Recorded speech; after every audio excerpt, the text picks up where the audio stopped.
Hello and welcome to RECENTERED, a VR podcast, and the clues in the title.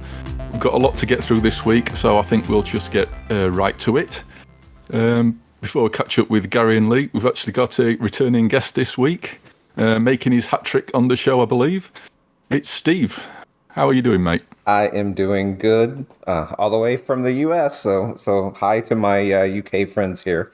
So yeah, I'm doing good. I'm glad to be back. I like, I keep coming back on after, there's a headset announcement or a headset release. So I keep coming back for the bangers. So I like that. Yeah. Excellent.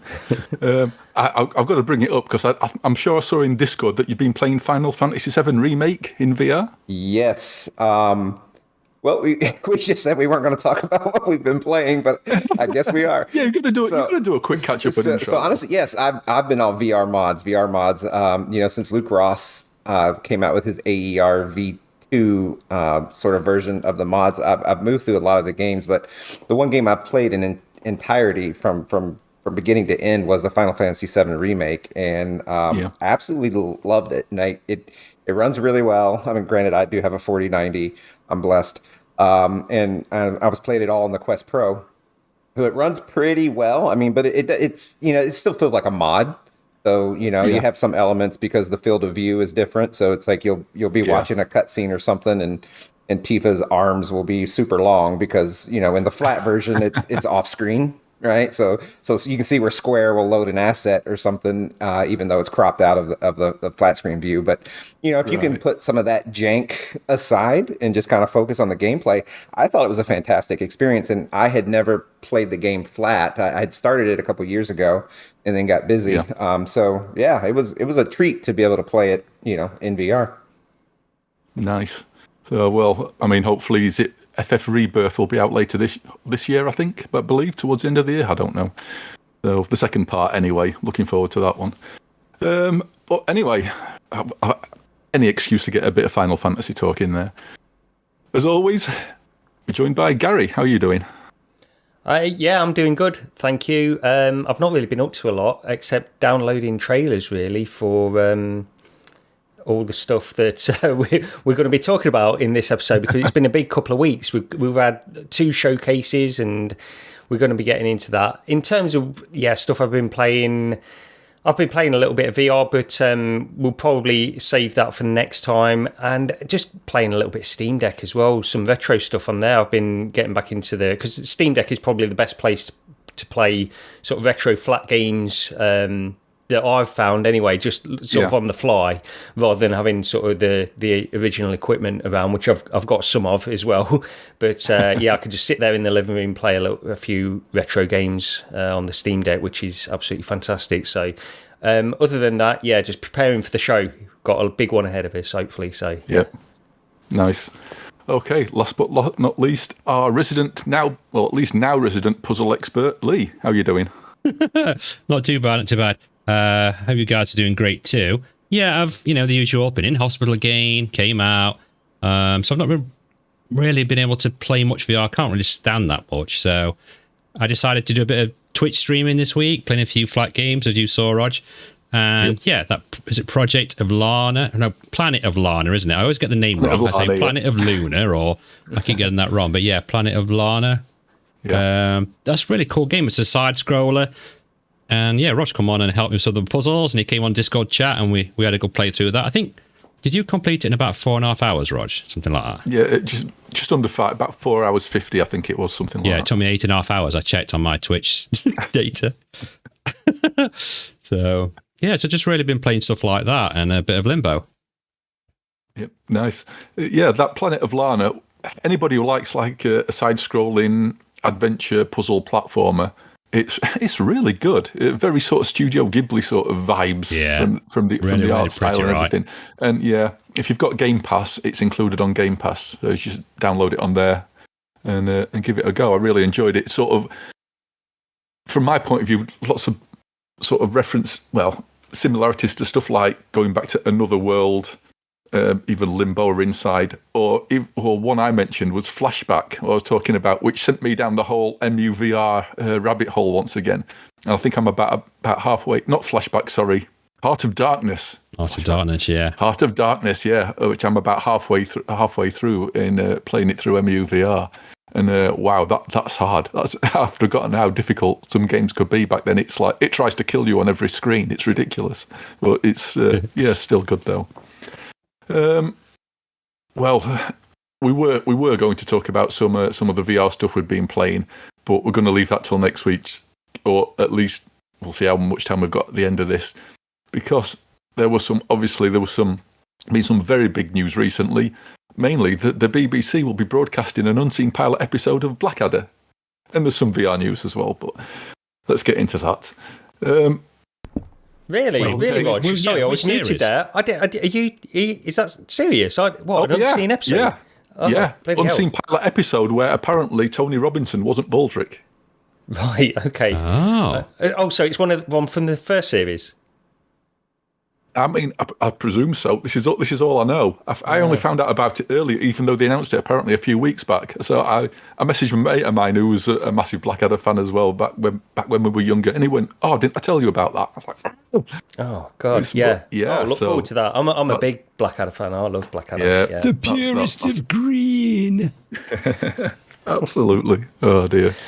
Right. Well, before anybody sends me to the sprouting chamber, let's get on with this. So. First off, then, the PlayStation showcase.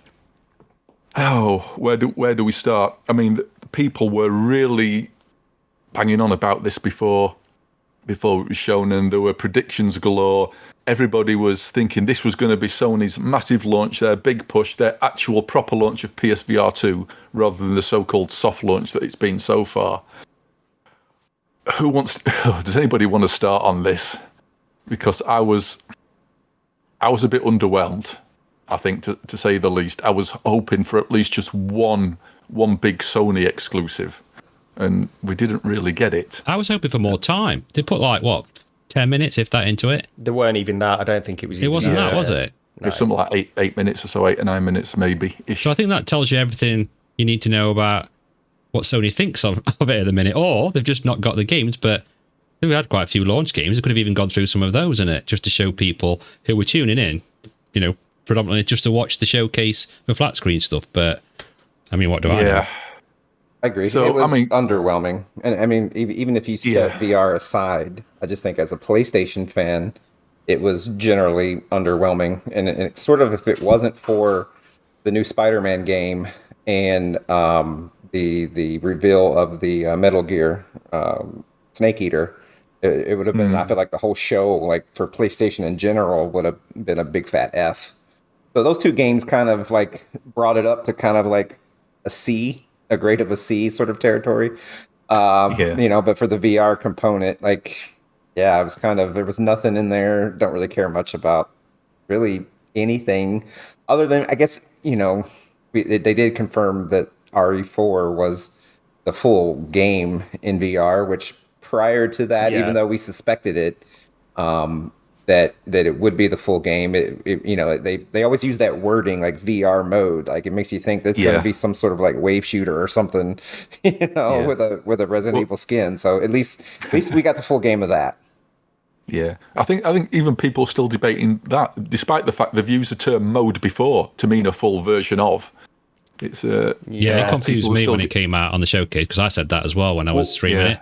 You're actually, now that you say that, I do remember that. I remember feeling confused that it said VR mode, but they clarified it in a blog post or something that it is indeed the full game. Right. Yes, yeah. So yeah, you're right. Even the showcase didn't make it clear, the showcase itself, but the follow-up PR announcement did make it clear. But didn't that Final Fantasy game, when that had that VR fishing thing that they did with one of the Final Fantasies, didn't that just say VR mode or something like that? So that's why I thought there was a bit confusion around it. That game that was a separate purchase, right? It kind of took place in the Final Fantasy 15 universe, but it was a total separate purchase. Yeah, right, Monster of the Deep or Monsters of the Deep or something. It was terrible.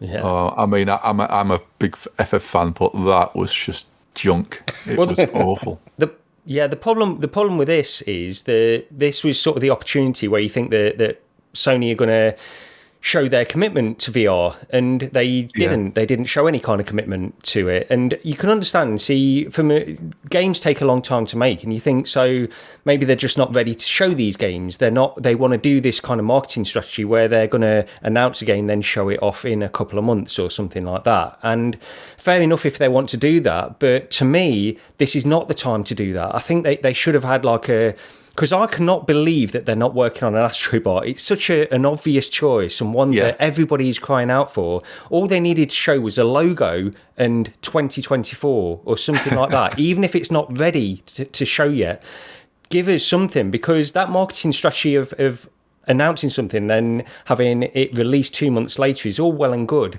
But in what we're seeing at the moment, and you only have to listen to like mainstream games media and stuff, the general impression from mainstream is like the PSVR2 is dying. So they needed to take this opportunity, in my opinion, to really just show that they are working on something. Yeah. And I mean, the argument is that it's only been out 3 months, and I understand that. And we've got Resident Evil 8, we've got GT7, which is fantastic for those 3 months. But in order to get people to buy it in the first place, they've got to show that more stuff is coming and that they are committed to it. And they really didn't in this. And I honestly think this was a pathetic showcase from Sony's point of view, and nothing against the games that are actually shown here, but Sony has nothing to do with them. So, I don't, maybe they're funding Resident Evil 4 from Capcom or something like that. And if that's true, then I think they should probably put their money in other directions as well. Because as much as Resident Evil is going down really well in VR, I think we do need other kinds of games as well. If they're not funding Capcom, and Capcom are doing this off their own back, then fair play, keep the Resident Evil games coming. But if Sony are funding them, then I think they need to do something else. But yeah, it just wasn't good to me at all, this one. No, it was definitely disappointing. I think some of the flat stuff was actually more interesting to me. I mean, FF16 was in there, which was no surprise because we knew it would come in anyway, and there's a demo out for that. And that, honestly, I think recently that's the thing I'm looking forward to the most. It's a flat, I mean, I still like flat games. I still play plenty of them, but it is annoying that there wasn't either just one Astrobot or Wipeout or just something, just one single title. Not what everybody were wanting, just one of, one of the games everybody was spouting about. And let me play devil's advocate, if you don't mind. What if, we're just too close to it, right? Like, I know, and I've been entirely wrong in this community I had a lot of hopes for PSVR2. And it has kind of been a letdown, right? I still think the hardware itself is good.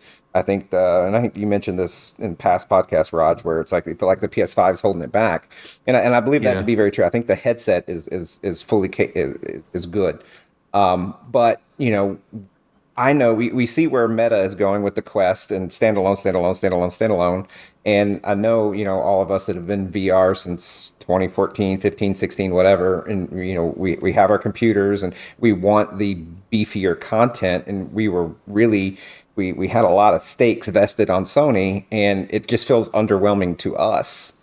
If average Joe PSVR owner, I don't know that our perspective is their perspective. It might not be, but the problem is, I don't think you need to have this aimed at current PSVR2 owners. I think this should have been the place to get new people in, to show them what PSVR2 can do and get more people into it. Because at the moment, as I mentioned, like mainstream games media, you read articles and you listen to podcasts from mainstream, and you've got these false numbers reported by Bloomberg that everybody seemed to jump on the mainstream games media, and they were false, and that gives this impression that it's dying. So to me, because it was a showcase and not just a what's the other one, the smaller one's called? I can't remember now. The State of Play. State of Plays, yeah, it wasn't that. And people have been waiting for this one for a long time, and we don't know when we're going to get another one, probably not till mid next year. And this didn't really show a lot to encourage us that Sony actually... Honestly, it makes me wonder, the fact that they didn't show anything at all that they're working on, that's even coming next year, could it be the case that they've really got nothing? Could that even be possible? Are they literally not working on any games at all? Can't be true. The worry I've got is it's going to just turn into PSVR, where it's just going to trundle along, and you're going to get the occasional decent thing from an indie developer, but you're just not really going to get much from Sony. It's just because we know the capabilities there, right? Because I mean, and we've played Red Matter. I don't know if you played Red Matter 2, Steve, probably have, but it just that blew me away that much. So it's there, the games can be there. It's just it doesn't seem to be being pushed so much, which is what I find a little disappointing. Well, they remember, in the lead up to the release, Sony had made comments about, hey, we want to convert or have, AAA flat games available only in VR. And to a degree, I guess that's true when you look at GT7, RE8, now RE4.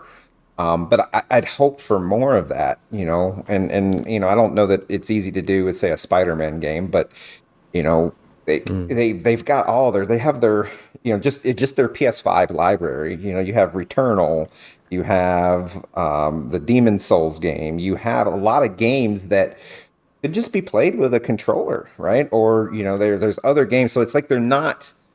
I don't know that they're putting their money where their mouth is, with that commentary and that build up to it, because I've been a big fan of that. I mentioned at the jump that I've been playing a lot of the Luke Ross mods. I'm a huge fan of full-fledged AAA content viewed from a VR perspective, whether that's first person or third person, and I really bought into that Sony kind of commentary that, hey, we're really pushing this AAA full games in VR, and I can't say that they haven't lived up to it at all, because like I said, RE8, GT7, now RE4, but I don't know that they've gone where I wanted it to go either, right? I don't feel like they've lived up to it. Well, I think as well that it makes more financial sense, at least, to push the money in the direction to port those games over, because it's obviously not as much work to port over Resident Evil 8 than to build a ground-up version of a game equivalent to Resident Evil 8 in VR. It's much more difficult, much more investment. I don't expect to get from Sony AAA ground up built for VR games. I don't, because I don't think it makes any financial sense. When you look at the cost of AAA games, you're talking a minimum of like $50 million when you've got an install base of, even at the end. Here's a question for you guys. What with the current state of it, how it is at the moment, and we know it's selling better than the original PSVR, which the last numbers we had were 5 million. We can assume it sold more than that because they were the last reported numbers, say 6, 7, 8 million. What are your best estimates on how well PSVR2 is going to sell in, say, 4 years' time? What? Because to me, I think the optimistic outlook is to say it's going to sell maybe 10 million. And if you look at those numbers, it doesn't justify $50 million investment in all of these AAA built for VR games. So Steve's right. I think Steve, I did tweet this, and I've stopped going on Twitter and tweeting stuff because I feel like I've come across as a bit snarky, and I didn't mean to do that. But Steve said when I tweeted something along those lines, he said that it's about the ports of the AAA games, and that does make much more financial sense. And if we could just get some of that, a bit more of that isn't, and I know Resident Evil was great, but I think they need a bit more variety in that as well. But they have the Ratchet and Clank property, right? That could play just like an Astrobot game. Yeah. I was just about to mention that game. That would be brilliant for VR. Yeah. And I think it runs 120 frames per second on PS5 even. And I don't, if that's kind of pseudo 4K, whatever, they're kind of subsampled 4K or not. But I feel like it's got the potential to run a title like that. So I mean, I think you're absolutely right, Gary. I think one of the things where I sort of wonder if it's sort of like these third-person games are being held back, like Ratchet and Clank. You could run it like Astrobot. The problem is, these flat games in third person, you've got a camera control where you are quickly pivoting around a point that's in front of you. And I can't remember what it was. There was something back on it's going back to the dev kit days again, like one of the DKs. And somebody did a demo of, there were so many experiments back then, it was crazy. And somebody did like a third-person demo, and you could use the analog stick to orbit around a third-person character, and it made me ill instantly. it wasn't good. Because if you look at Astrobot, it's fixed. Yeah, it goes forwards. It goes forwards, and that's your lot. What about Hellblade? Do you remember Hellblade? How did that work? I can't remember that now. When on the VR version of that. Yeah, it is like third person on that as well. Behind her, just behind her shoulder. Yeah, you don't pan. I don't think you pan your camera around, do you? There's fixed. I can remember at certain points there's fixed camera angles. I feel like I've played a lot of third-person games where you can pan the camera around. I believe Lucky's Tale you could, and it's going way back. No, I'm wrong. Okay. Yeah, but it went in different directions. The camera moved in different directions, but you were always fixed, locked, looking in a set direction, even though it did go left, right, and then into and out of the screen. I remembered having to turn a camera in order to line up some platforming jumps. What about that game that Oculus had that was, I think, done by Insomniac? It was a horror-esque game. Edge of Nowhere, yes. What about that one, I wonder? Again, you were just walking into the screen. Yeah, you were just walking, because that people rave about that still. And all it was walk, climb some rocks, stealth a little bit, and then walk again. I never, I never understood I remember why people thought it was so good. Yeah, I liked it, but I'll be honest, I don't think I finished it, but I thought it was pretty good. I don't know. I think that's the one that Dr. Greg's playing at the minute on his YouTube, and he seems to be enjoying it as well. But just going quickly back to Ratchet, it's coming out on PC as well, right? It is, yeah. Yeah. What engine is it? Does anyone know what engine it is?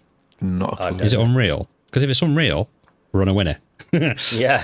Pretty dog. But I mean, you can try some depth 3D with it, I suppose, as well. But there are ways to get it. I don't know if I would assume they have their own engine. Right? Yeah, it could be. Yeah, maybe. But I mean, if it's not Unreal and Prey Dog can't hook into it, Luke Ross might, because he was able to hook into their Spider-Man games. Yeah, it's that's also true. Insomniac. Yeah. But so anyway, we may get it. Going on about the PlayStation Showcase, not even said what there was really, apart from Resident Evil 4, which my sort of enthusiasm for that sort of dampened, because all I can think of is we're going to get a game that runs at 60 frames a second reprojected again. Yeah. So I can't, unless it comes out and all of a sudden it's maybe a native 90 or something, I can't get excited about it until we actually see it running. So I'm playing. I don't. Just I apologize, but so I have played RE4 in VR with Prey Dog's mod. It's only third person at the time, and my computer can run Village and 7 and 3 and 2 with his mod really well. RE4 is a struggle to get it to look good. After I bump the resolution and set all the anti-aliasing and DLSS and all that, to get it to a point where it runs well. The performance isn't great. So now some of that could be, it's still kind of early days of his mod. He hasn't released it in first person perspective yet. But if that's any indicator of the performance of that game and the graphical fidelity increase or horsepower requirement compared to RE Village, then if that translates to the PS5, I would say you're absolutely correct in that we should anticipate a 60 frames reprojected mode, and not only that, but maybe even at a lower resolution than Village. Oh, damn! Have you played Red Matter 2, Steve, on the PSVR 2? I have not. Oh man, it's honestly. Yeah, I heard. Once you look, I heard y'all rave about it last week. Yeah, or last show. I'm sorry. Once you see that on PSVR 2, every other PSVR 2 game just does not look as good. It is that much of a step up. And I echo you in a lot of the feelings you've had, is that I have a hard time being motivated to play PSVR 2 because I cannot stand the reprojection. And I don't want to repeat everything that you guys have said for months now, but that is a huge demotivator for me. But again, it kind of goes back to when I played Devil's Advocate. Is my perspective that perspective of an average consumer? Probably not. Yeah. I mean, if you look at look into the sort of the PSVR 2 community, sometimes there's definitely a division there nowadays. I think back on PSVR 1, nobody cared there was reprojection. I gave up trying to convince people there was, because people thought I was absolutely bonkers. Yeah, but now people are actually seeing it happen. Maybe it's just because the screens are clearer, better. You know, it's that they can see see the issues more clearly. But there's definitely a good amount of people there now who are, you know, if something gets announced, they'll say, "Oh, is it native 90? Is it native 120, or is it reprojected?"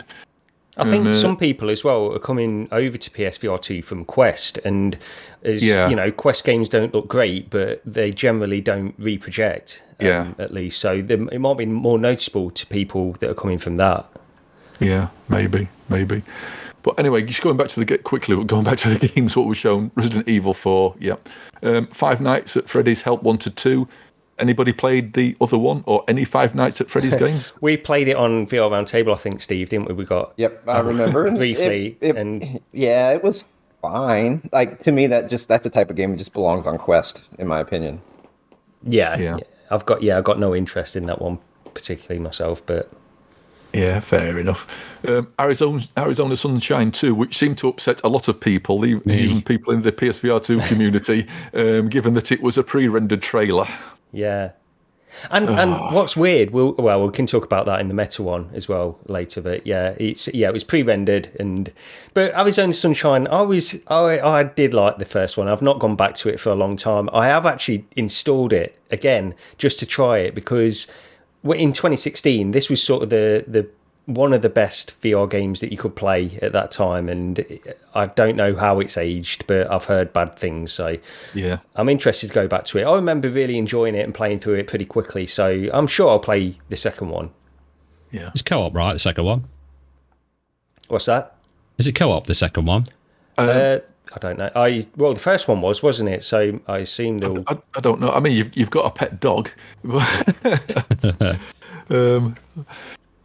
No idea.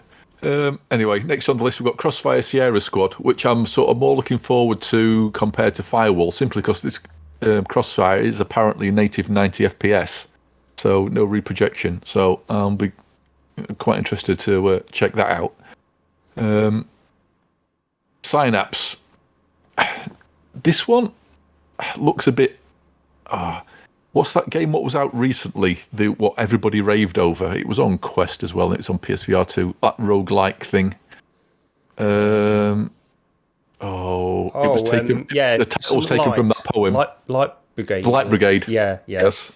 I don't know. It kind of reminded me of that in its sort of starkness. It's I tell you, the actual gameplay does look pretty good for this one. Looking at the trailer, but it's a roguelike again, isn't it? Yeah. Probably not my sort of game, but I think if you like that Light Brigade, I think this is probably another one which you'll be looking forward to. Just clarify roguelike for people that perhaps don't know what it is. I mean, I kind of know what it is because we played Wandering in Space, right, where it's just a constantly the same kind of level. Yeah, so you've got roguelike and roguelite as a differentiation there. Yes, there is. So roguelike games comes from the original old Rogue game. It's basically you'd play a game and generally sort of randomly generated, and you play through whatever game it is, and if you die, that's it. Tough luck, you're back to the beginning again. It strips you of everything, and so what you learnt from playing it, the skills you actually personally learnt and how to play the game, that's what you carry through. You don't get anything in game. That's a roguelike. A roguelite is the same in the fact that if you die and then go back to the beginning, you might carry stuff over into your next run through the game, whether that's abilities, upgrades, some skills, whatever, or maybe even equipment. So you're talking Returnal. That's a roguelite because you do carry stuff. There is stuff that can carry over there. And that game that you like, Roger, on Quest as well recently. There's space, the where you're in the spaceship and you're going through again, and you carry skills and abilities over. What's it called? You know what? It was on PSVR 1. If it's the game you're thinking of, also. No, it's no, it's the new one. Is it not Stellaris? Is it now? What am I thinking of? Is it Ghost Stellar? Stellaris, the RTS one. Oh yeah, that's right. Sort Yeah, of it is. Yeah, the space Dude, one. that memory is terrible, and even I remembered that. It's a spin-off from Stellaris, isn't it? Yeah, that's right. Yeah. Is it Ghost Signal? Yeah. Ghost Ghost Signal, that's it. Stellaris Ghost Signal, that's the one. Roguelite. Yeah, that's a roguelite because you get experience points you can upgrade and put into your upgrades. Because with that many games pumped into our face, during these showcases, we can't remember none of others. Yeah. There's actually, I don't know if it's out or coming out, but some DLC coming out from that, some Fleet DLC or something. So I'll be jumping back free into DLC. That it was on the showcase, right? Yeah, that's right. It was on the pre-show. On the pre-show, it mentioned it. Yeah, so definitely be looking forward to that. It's one of my favourite games of the year on Quest, anyway. But then finally on the PlayStation showcase, it was Beat Saber. We Good knew. Old faithful. I mean, the good thing for previous players is it's a free upgrade from PSVR 1 to PSVR 2, including your DLC, so you don't have to buy anything again. I don't know if you've seen the subreddit, the PSVR subreddit on this, because there was a load of people, when it was released, there was a load of people complaining that the angle of the of the sabers themselves were off. So they gave it an update, changed it, and now a load of other people are moaning that they're off because you can't please everyone. I mean, the answer is to make it adjustable, innit? Don't just change it. Make the thing adjustable, because because some people are going to like it, some people aren't. But yeah, that's all there was for the PSVR 2 showcase, or the PlayStation showcase anyway, VR wise. Yeah, but it's not all there was, because we then got the Meta showcase. Or before that, I should have said, we got the announcement. Well, we got the official Quest 3 announcement, which we all knew it was coming, but they finally, didn't unveil that much about it. More news to come at Meta Connect. Still say that. We do know it's going to be 40% slimmer, double the graphics performance, better displays and resolution. No stats as of yet, although I think Brad was saying that from data mining, they reckon it's going to be something like, is it 2069 by 2200 or something like that? That's what I remember seeing. Yes, I remember seeing that as well. But it's not officially confirmed, but no, Brad's got a pretty good track record. Yeah, and they have actually said it's their highest resolution panels yet, but it just seems it's a slight bump up. Is that higher than the Quest Pro as well? It sounds like yes. Maybe, yeah. Slightly, isn't it, I think? No, I don't know, actually. I thought Quest Pro is getting on for 21's... I don't know. I can look it up. I'll stop putting these questions out. It's roundabout. Yeah, it's roundabout. For the sake of 10 pixels. Same sort of thing, isn't it? That reminds me of what Anthony used to say. Well, would you notice an extra 100 pixels? I don't think so. Oh, man. But yeah, full colour pass-through with natural depth perception, apparently. True touch controller haptics, which they've said in the blog somewhere, is basically the Oculus Pro controller haptics. What they haven't specified, because I'm sure, and somebody correct me if I'm wrong here, that there's 3 different haptic points in the Quest Pro controllers. Rings a bell, but I don't know. Which makes it so good. But they've not said how many there will be in the Quest 3 controllers, but it uses the same technology anyway. But yeah, more info at Connect on the 27th of September. And it'll be launched sometime during autumn. So, it could well be like pre-orders announced at Connect. Who knows? It will be. For like mid-October deliveries start beginning, something like that, end of October, like they did with the Quest 2. Yeah. Now, the other thing what was getting confusing was these new controllers, because people have been arguing about whether they're going to be the old-style Quest 2 controllers or they were going to be the Oculus Pro controllers. People saying, oh, well, if you look at the leaked pictures, they're clearly Oculus Pro controllers. And then we got the news that they're not, because there's no tracking cameras inside them, even though they look like Pro controllers. And there's been massive speculation to this. I was going with the assumption that maybe the LEDs are still embedded in the controllers, but they don't need to see so many now so they can get rid of the tracking rings. Brad sort of said that another way of doing it would be to use basically camera trackings to track your hands to infer the position of the controllers. And my immediate thought was, they're not going to be daft enough to do that. And then literally today, we got the following, which is a post from Boz. And he's basically said for Quest 3, they won't have a large tracking rings. That have become commonplace in most of the devices. Instead, a cutting-edge AI model can estimate their position in 3D space accurately enough that tracking rings are no longer needed. So this seems to confirm that they're basically using cameras to track your hands and the controllers with no LED controller tracking at all.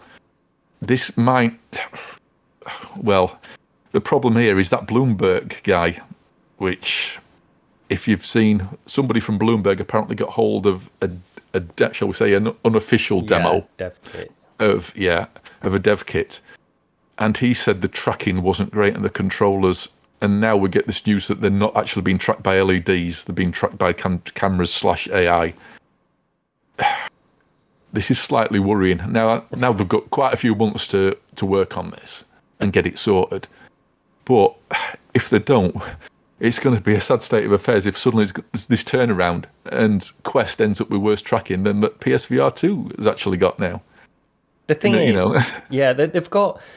Meta have got a track record of doing some of the best tracking.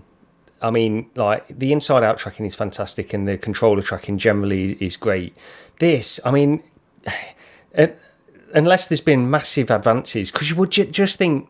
I remember Lynx saying, because they were using these Finch controllers, the Lynx R1, and they're still working on these controllers. I don't know how they're doing it now, but originally the Finch controllers only had sort of 3 degrees of freedom with their IMUs inside, and then they were going to use the hand tracking built into the Lynx R1 to do this, the positional movement in exactly the same way that Boz seems to be describing in this.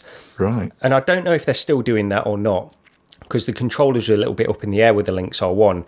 So they actually were talking about this years ago, saying that this is a possible way of doing it.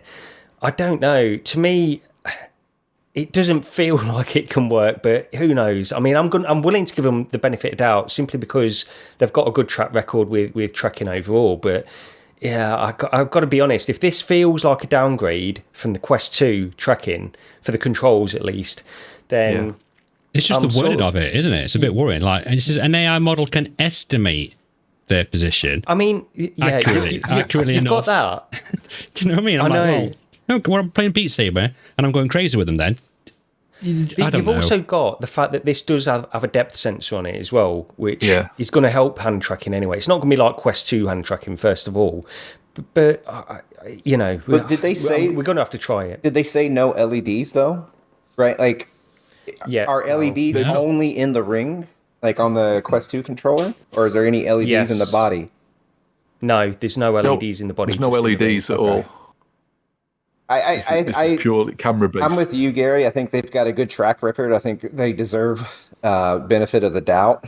The only question I would have is why make this shift, right? Like, you're saving 4 pennies on a couple less cheap cameras. Like, I don't know what their motivation here is to make this shift, other than to just get rid of the tracking rings. You know, I do have a Quest Pro, so I don't have the tracking rings now, and I don't know that it was like so revolutionary, you know. But I haven't played a bow and arrow game yet, I think, since I got my Quest, so maybe that's where it becomes revolutionary. Like, to me, that it seems like going after something, what do they say, a solution in search of a problem or something like that. It's like, I feel like that's not something that really needed to be solved. So to me, it sounds more like they're going for higher priority on hand tracking, to have that as a really good quality hand tracking. Oh, a side effect is we can still track hands when they're holding a controller. Why do we need LEDs in the controller? Why do we need another tracking system if we, focusing that much on the actual hand tracking? It could, I mean, and that would be great, because then you can just, like, on Quest, when you try to go between hand tracking and controller tracking, it's like this. It's like a light switch; it gets flipped, and you're kind of going back and forth. And if it can be just more seamless, like, hey, you're not holding your controllers. This game needs controllers, and you just go grab your controller. But it all just kind of stays in a seamless, method there. I think that may warrant the shift. Yeah, Yeah, I agree, because the amount of times I've put my headset on, and the only time I use hand tracking is to sort of sit there, scroll through menus, just make sure stuff's updated. Then I'll go pick my controllers up, and there'll be like brief pause of it trying to work out what's happening. And then like afterwards, I put my controllers down, and it's like, I'll sit there waving my hands about, trying to get it to register the fact I'm now wanting to use my hands just to scroll through the system. So that definitely needs to be a flawless system of being able to do that, but not at the possible expense of worse actual just tracking when I'm using the actual controllers themselves. Yep.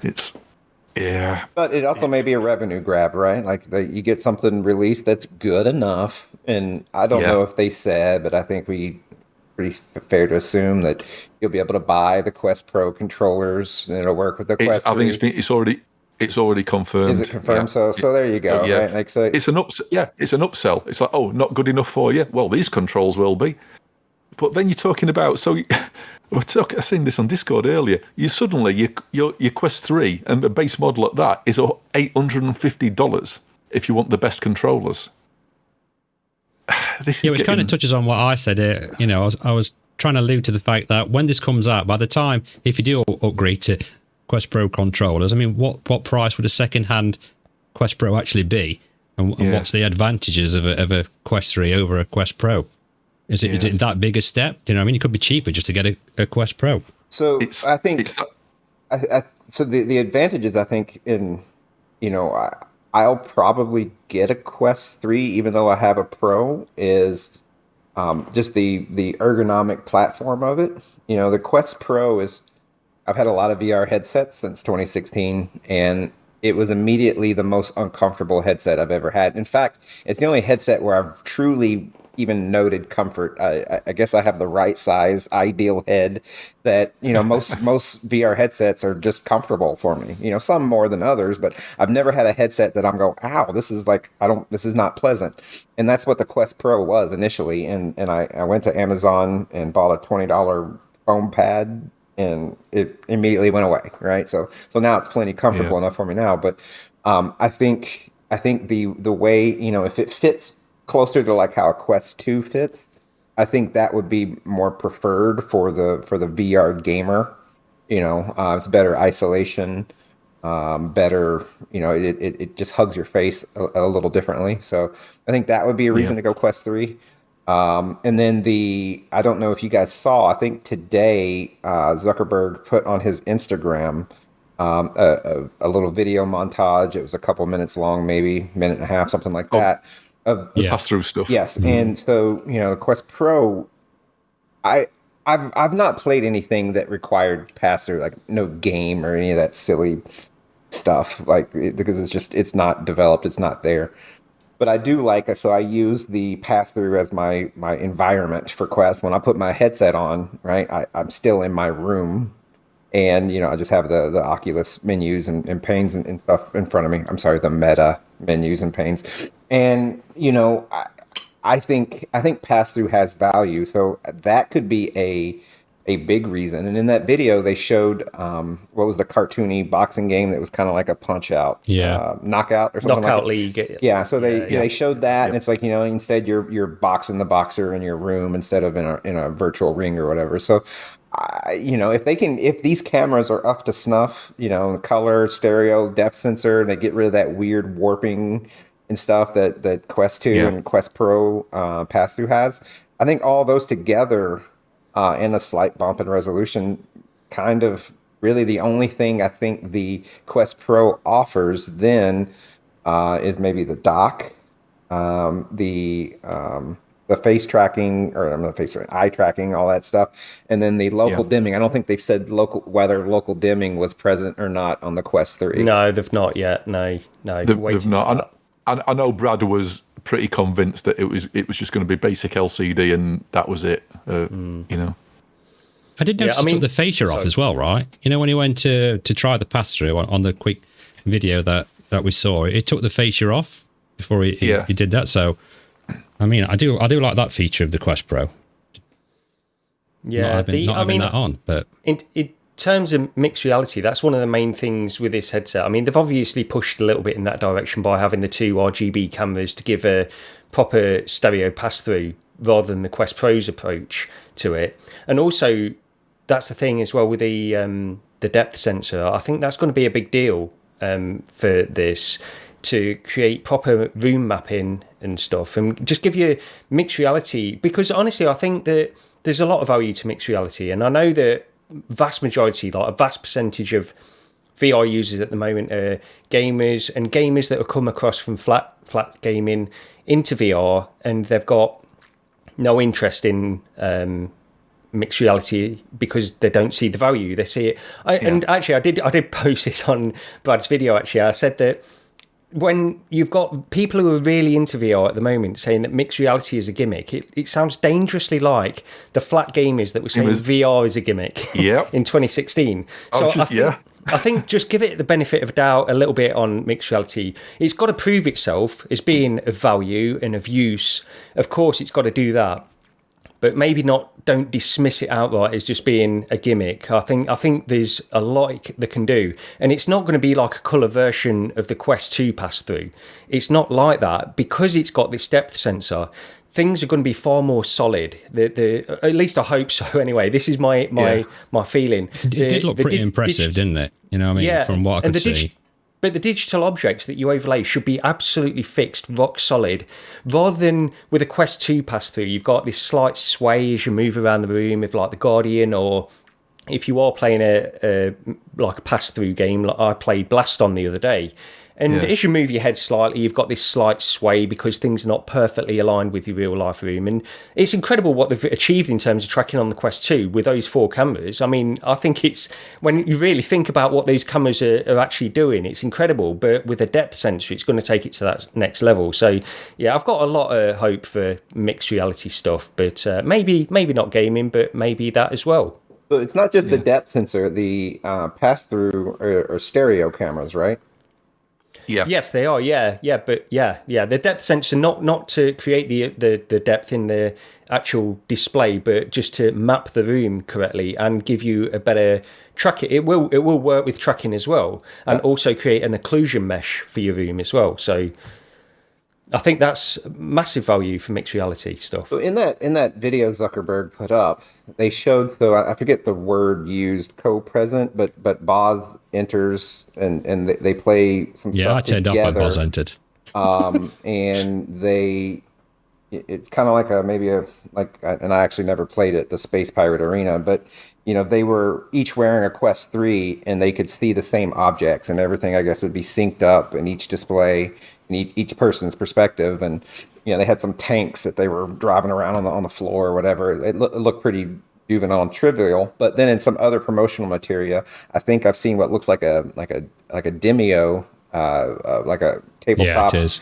And so that's kind of getting into that links and all that type of capabilities. And I think it would be cool if I could play like a Demio with one of my kids, and we're at our coffee table or whatever in our living room.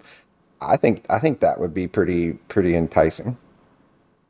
Yeah. I think this could end up doing what Tilt 5 wanted to do. Tilt 5, that's who I was thinking of. I said links, but I had Tilt 5 in my head. All right. Yeah. It's which just is oh god. Have you ever tried one, Steve? No. A Tilt 5? Oh, it's just don't. Yeah, just don't bother wasting your time if you ever get the chance. It's just that bad. Yeah, that's quite a good comparison actually, Roger, to it. And I never thought of it like that way. Because I tried the Tilt 5 at WSD, and I said it's basically, like a development kit. Whereas the Quest 3 did look pretty impressive with Demio on it. I suppose I'll have to wait and see. Cause Gary knows I'm not really too keen on mixed reality stuff. But if they can improve it and bring things out that perhaps, I've not even seen yet, I just don't, it doesn't appeal to me standing in my room fighting a 6-foot octopus at the minute. So I just want to see different things brought into it. I can perfectly understand people, by the way, like who are just they're if you're a gamer, you're not necessarily into just other kinds of tech or anything like that. You want to play games, and I perfectly understand that kind of approach to this kind of stuff as well. Yeah. But it might still have some value, and it's a different. I'm hoping this is a different level of pass through to what we've seen before.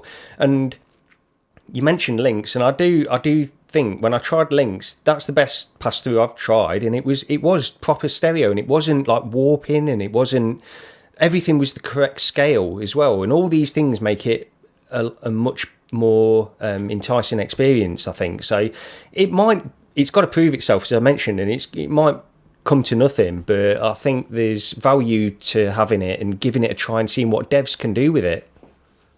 Yeah, it's added something else to it as well, right? And at the end of it all, it's adding that option of trying those things, which we've on the Quest 2 we've not really got. I've got a feeling there'll be stuff that comes along what will change people's minds, what would probably have uses we haven't thought of yet. And it's like, I was always sort of the opinion of what use is it? What's the point of sort of like AR for gaming and everything?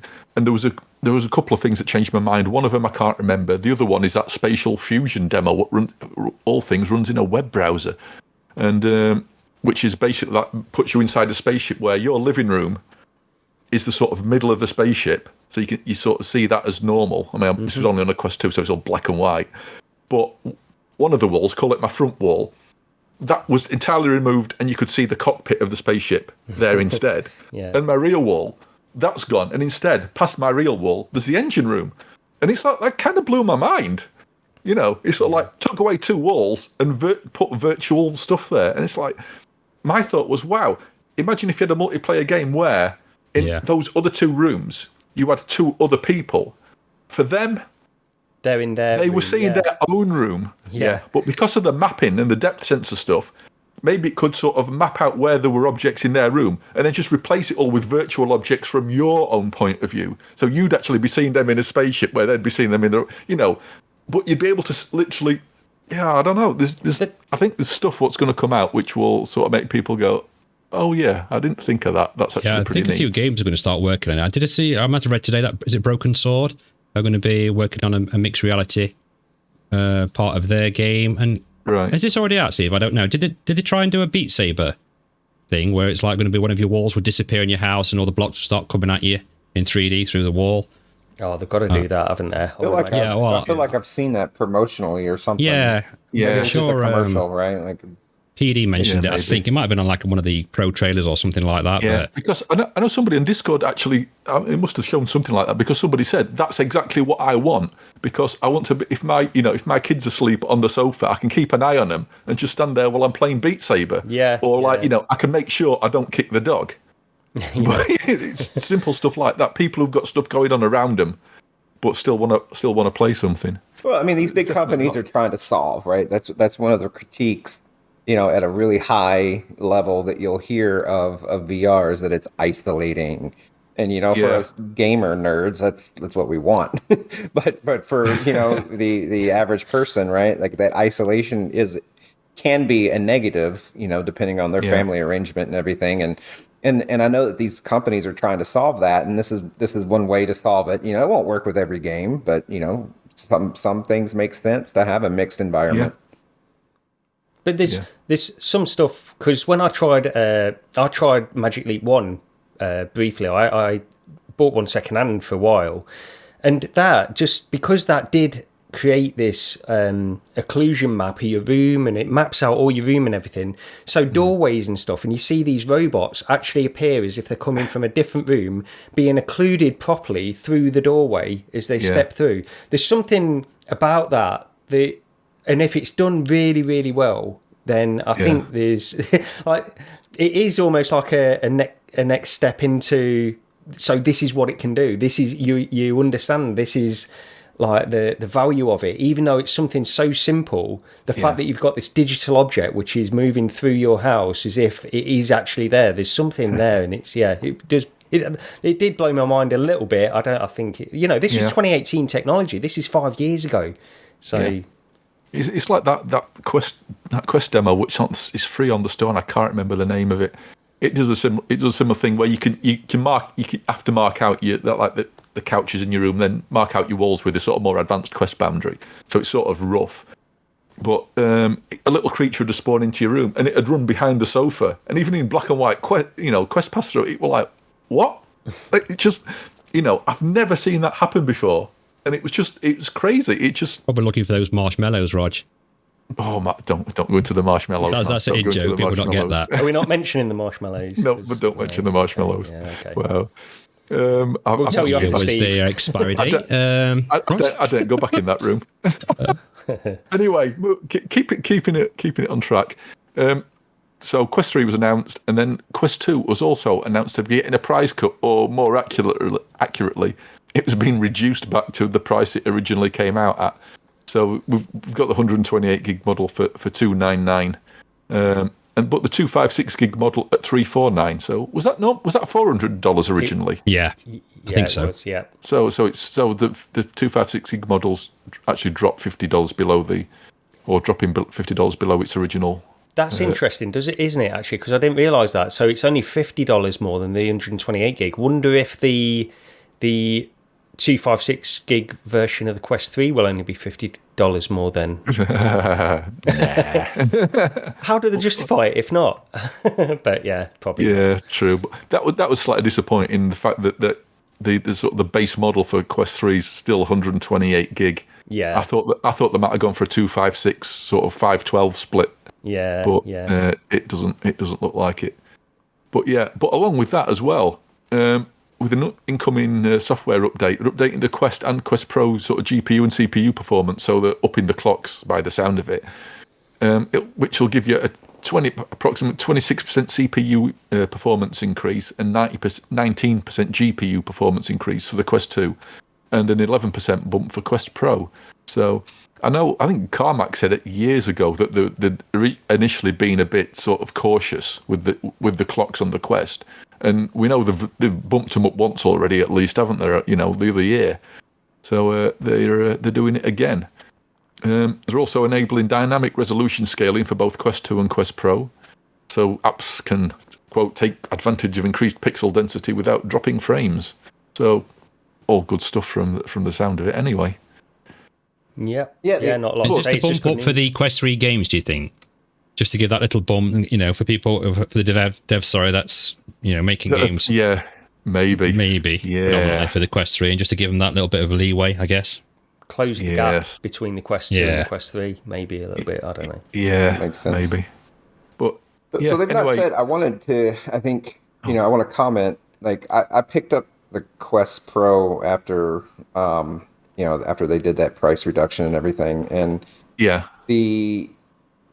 Lee, you had said something prior to that, and you had said, well, once you go Pancake, you don't go back, or something to that effect. And, I think, I significantly discounted Pancake lenses. So for those of you that don't have a Pico and don't have a Quest Pro, like when you step into a Quest 3 and you really get used to not Fresnel, Lee's absolutely right. It's hard to go back. Like, I absolutely love the visual fidelity of the Quest Pro. If the Quest 3 is a touch better or whatever, like I think that will be probably, one of the biggest bullet point improvements that a lot of Quest 2 owners will have. That I know Meta is saying better displays and yada yada, but it just seems like that's not talked about enough in the big messaging of this headset, and maybe they don't want to be too technical, but. That's my favorite part of the Pro. The Pancake lenses are fantastic. Yeah. Oh, yeah, 100%. Definitely. I mean, especially like with my Pico as well. And I show people that and it just blows them away. And then I go back to the Quest 2. For people that's not tried it, I think that's going to be the biggest wow thing for them, just to see how clear everything is. Yeah. I mean, I tried your Pico at the Retro Museum, and it was like, it's not just is this clearer or whatever. You put it on, it's like, you see it straight away. There's no ifs and buts about it. It's just clearer. It's not just it's like the edge to edge stuff as well. It's all clear. It feels like when I tried the Quest Pro, PD's Quest Pro, that was a thing. It felt so much sharper than Quest 2, even though the resolution's not that much different. Although I think the rendering it's slightly different because of the Pancake lenses anyway. But anyway, but that was a big deal. It was like so sharp, and the fact that it was edge to edge clarity, it felt like the field of view was bigger as well. And maybe it is. I don't know. I don't know if the field of view is bigger on a Quest Pro or not. But I think it is. I think. Is it? Okay, it might have been that then. But yeah, it felt it stood out to me immediately when I put that Quest Pro on. See, that's just reminded me of that. I mean, I can't remember the bloke's name, and I wouldn't mention it even if I knew it. But can you remember that post? don't know which video it was on, Rog, when someone were on about Pancake lenses, and then somebody said it's going to ruin the future of VR having Pancake lenses. Oh, God. Can you remember? Just like, why? Have you tried it? No. Well, then what are you on about? What was his reasons then? I can't remember. Was it on Beardo Benjo's video? It was one of his videos. I can't remember now. He started going on about how Pancake lenses are ruining and everything, and they're going to be awful and garbage. Well, I absolutely love them, so I don't, it's not ruined anything. Me too. From my perspective. I think he was trying. Right, that they do have their engineering downside. That they rob a lot of brightness, yada yada yada. But I think that was what he was trying to argue about the amount of sort of like light reduction through the lenses. Yeah, and claiming it would absolutely ruin everything. Yeah. But with the new micro OLEDs that's coming, we know that's not going to happen anyway. And I mean, I don't know if you can tell any difference with the Pro, Steve, to the Quest 2 or what, but brightness-wise. But like in my Pico, it's maybe slightly dimmer, but no, I feel like I'm Quest being Pro's picky brighter. I feel like Quest Pro's brighter. The colors feel a little more vibrant, But and I don't know if there's a different display technology between the Quest Pro and the Pico. So pardon me there, but. And that'll be interesting, just, and they've not said, Quest 3 versus Quest Pro, like ignoring resolution, what are the real display differences? And, and I'm sure they'll get that messaging out there and it'll all be figured out. If not, maybe, people like Brad already have it well documented. I personally don't know. But yeah, I love the Pancake. I expect we'll get. Yeah, I do too, and I expect we'll get it all on MetaConnect, won't we? Because I think my expectation is, and I don't know, I think someone mentioned this earlier actually, but for the dates, I think we'll have MetaConnect. They'll announce like a pre-order, and it will release a couple of weeks later, like Apple do their stuff, I would imagine. But yeah, I was just chuckling because I remember all those years of making fun of Pancake. We called it Pancake Gaming, and now we love the Pancake again. Right. Anyway, Meta Game Showcase. I mean, this happened literally yesterday. I know Lee and myself were chatting to each other on Discord as this was happening. Good job we didn't record that and put that out, because I basically ripped everything to bits near enough. Yeah. The bizarre thing is, I wasn't impressed on that first watch through, and I've been back and sort of gone through everything again, and I'm a bit happier now. I don't know what it was. I'm exactly the same as you, Rog. That's exactly how I feel as well. Weird, isn't it? I just thought it was Lee bringing me down. Yeah, more than likely. But might as well just go straight through the games. It's still sort of in his mind. So the first up, this was a total surprise back from the dead from the Dreamcast. It's Samba De Amigo and it's by Sega as well. Where did this come from? 23. You can pre-order £23, $30. This came out of nowhere. I've not even heard any. It's like this is like a rhythm action game. Back on the Dreamcast, you could get some maraca controllers, and you shook your maracas. So did you enjoy shaking your maracas around back in the day, Steve, or did you ever play it at all? I remember playing it. I don't know if I had it or a friend had it or if I played it at a store. I don't know. Yeah. But I definitely remember the property. And yeah, it's fine. It kind of it works for Quest, right? Like it's the type of casual thing they're going for, kind of like was it Fruit Ninja or whatever? Like it's just kind of all in that same arcadey type vein. Yeah, it's fine. $30 US is a little overpriced for me. It'd probably be one of those things I'd try to get it for $10. But yeah. Yeah. I think it's the same with me. I'm sure I've played it at some point in the past, and I've probably mentioned it before, but I did have a friend back in the day who had he used to have import consoles before they got released in the UK, when there used to be a bit of a gap between the UK and like the US or the Japanese release. I'm sure I played it back then, but I can't remember. I don't know. Yeah, it looks like the sort of game that if you're the sort of person who might throw a headset around at a party or something, then I'm sure that's exactly who it's aimed at, all the young kids. Lee, Gary, Either of you play this at all? No, I've not, and I've got no interest in this one. Yeah. No, yeah, it's not really a thing for me, I don't think either. But maybe, it's more aimed for the younger generation to play things like that, I think. But it is. I mean, very colourful, very, it's kind of like that. Yeah, So I mean, I thought it sort of looked all right visually. So. But yeah, probably younger generation or those of a certain age who've got sort of like retro fondness for it, maybe. It's my hips I worry about mainly playing that. So just throwing those out, do you know what I mean? So that's it. Oh dear. A couple of games from Shell Games next. I Expect You to Die 3, Cog in the Machine. Again, you can pre-order this at 19 quid or $25. A little bit off if you pre-order, but then again, like anything, if you can pre-order it, just wait till it's out and use a referral code. You'll get more off. I played probably through half or 3/4 of the first game, and I thought it was pretty decent, but that's it. I've never played the second one. Anybody here and I Expect You to Die fan? I played some of the first game. I've not played any of the second game, but yeah I think it's a good game. It just took me, I don't know. It's one of those ones where it's almost like a puzzle roguelike in some ways. yeah, it is, yeah. But of course, once you know how to solve the puzzles, then you can sort of rattle through it. And I thought it was good. It certainly didn't strike me as being anything other than great. And a lot of people love this one, so it's good that they're still working on it. Yeah, no, they're really. Yeah, I mean, I only played the first one. It really well made. A nice sense of humour, sort of almost Austin Powers-ish sort of thing going for it. Maybe, I don't know. But yeah, it's basically puzzle. You sat in a fixed location on each level. And you're trying not to die. I think I think the very first one you were trying to drive the car out of the back of a plane, if I recall. Yes. And basically, so there was a laser eye scanner which actually sort of killed you.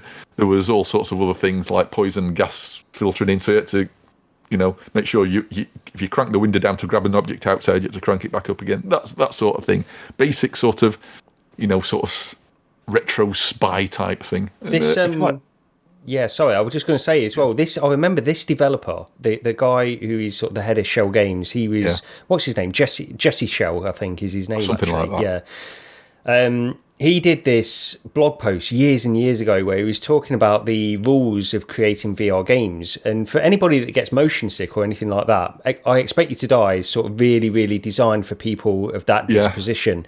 Because he had all these rules where don't have any kind of artificial locomotion, any kind of that stuff. So within all these scenarios, at least the ones in the first game, maybe he sort of reduced them a little bit in the second game, you all sort of sat in one position, and everything is around you within arm's length. But there's a lot of variety there, and he did a lot with it. So I was quite impressed with the game design of this one more than, because I didn't finish it, it didn't grab me. But I know, again, a lot of people did really enjoy it. So yeah, but yeah, if you're prone to motion sickness, or if you want to show somebody VR for the first time, excellent choice, because you're not going to make the mill. I got my daughter in on this. My oldest daughter, and she's not really been a big fan of the Quest 2. She hates it. But I'd recently picked up the Pico 4, so I was like, a friend was there. I said, have you seen VR? She's like, no. So I thought, right, I'll put I Expect You to Die on. And they both sat on it until the battery went flat. So that goes to show you, I mean, they love playing that. I mean, I played the demo of the second one. I put a video out. I think it's one of my most watched videos, which is weird. But yeah, they played something like 2 or 3 levels of the first one, and they really enjoyed it. So it's definitely beginner friendly. Yeah, and if you like puzzle games, probably a no-brainer. They are well made. There's no doubt. Yeah. Another one up from Shell Games, Silent Slayer: Vault of the Vampire.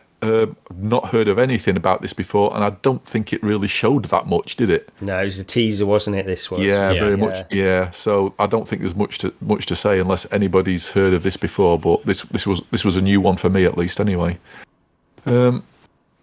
Next up, Ghostbusters: Rise of the Ghost Lord, End Dreams. This has been a long time coming. I thought this would have been out by now. I think this looks pretty decent. I thought for a Quest game, it's actually showed some gameplay this time round. Yeah. So 4-player co-op Ghostbusters. Yeah, I'm sort of interested to see this one. It's I'm sure we'll have to make Mr. Antisocial Gamer Gary join us in a game of this. I think I could be tempted with this one actually, because I thought this looked pretty good as well. Yeah. And I think it was first announced last year, wasn't it? At the gaming showcase last year. Yeah. At the very end, and so that's why, because last year's was disappointing, and this was sort of the highlight, and it wasn't that much of a highlight then. But now they've shown a bit more about it.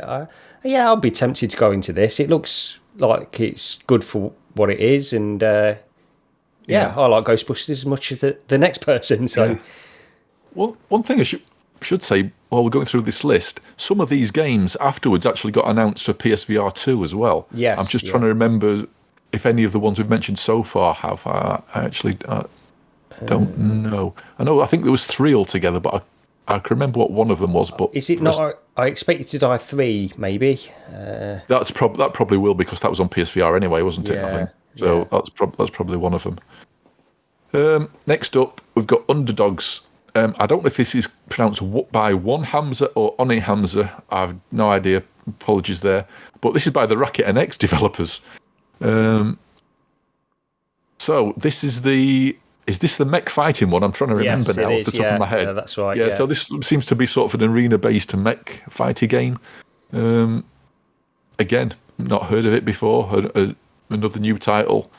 When PSVR 1 launched, there was a game called Riggs Mechanized Combat League or something like that. And Underdogs, that was the first game I ever played. Yeah. Oh, it was the first game you played? I really liked Riggs a lot. Yeah. Like I was, I don't know, it connected with me for some reason, and Underdogs gave me a lot of like Riggs memories. So hopefully it kind of scratched that itch. Yeah. Riggs was the first PSVR title I played, because I went to a Sony event before it actually launched. There's a big shopping centre over here called Meadowhall in Sheffield, if you've ever heard of it. But Sony basically booked out 2 entire shop fronts and took over inside, cleared them all out, and had all these. You had to book like weeks in advance. But I managed to get a spot, so that was the first time I ever tried PSVR. It was you sort of random what you got to try. Riggs died. Was it free? Was it free, Rog? Yeah. Do you know the local game? I can say them now because they're shut down anyway. They wanted to charge £5 for a 5-minute go when it first came out. Yeah, they did here as well. Yeah, that's right. Yeah, just for a demo of it that they're going to sell. They're demoing a product that they want to sell, and they're charging you £5. Charge money for it. Yeah.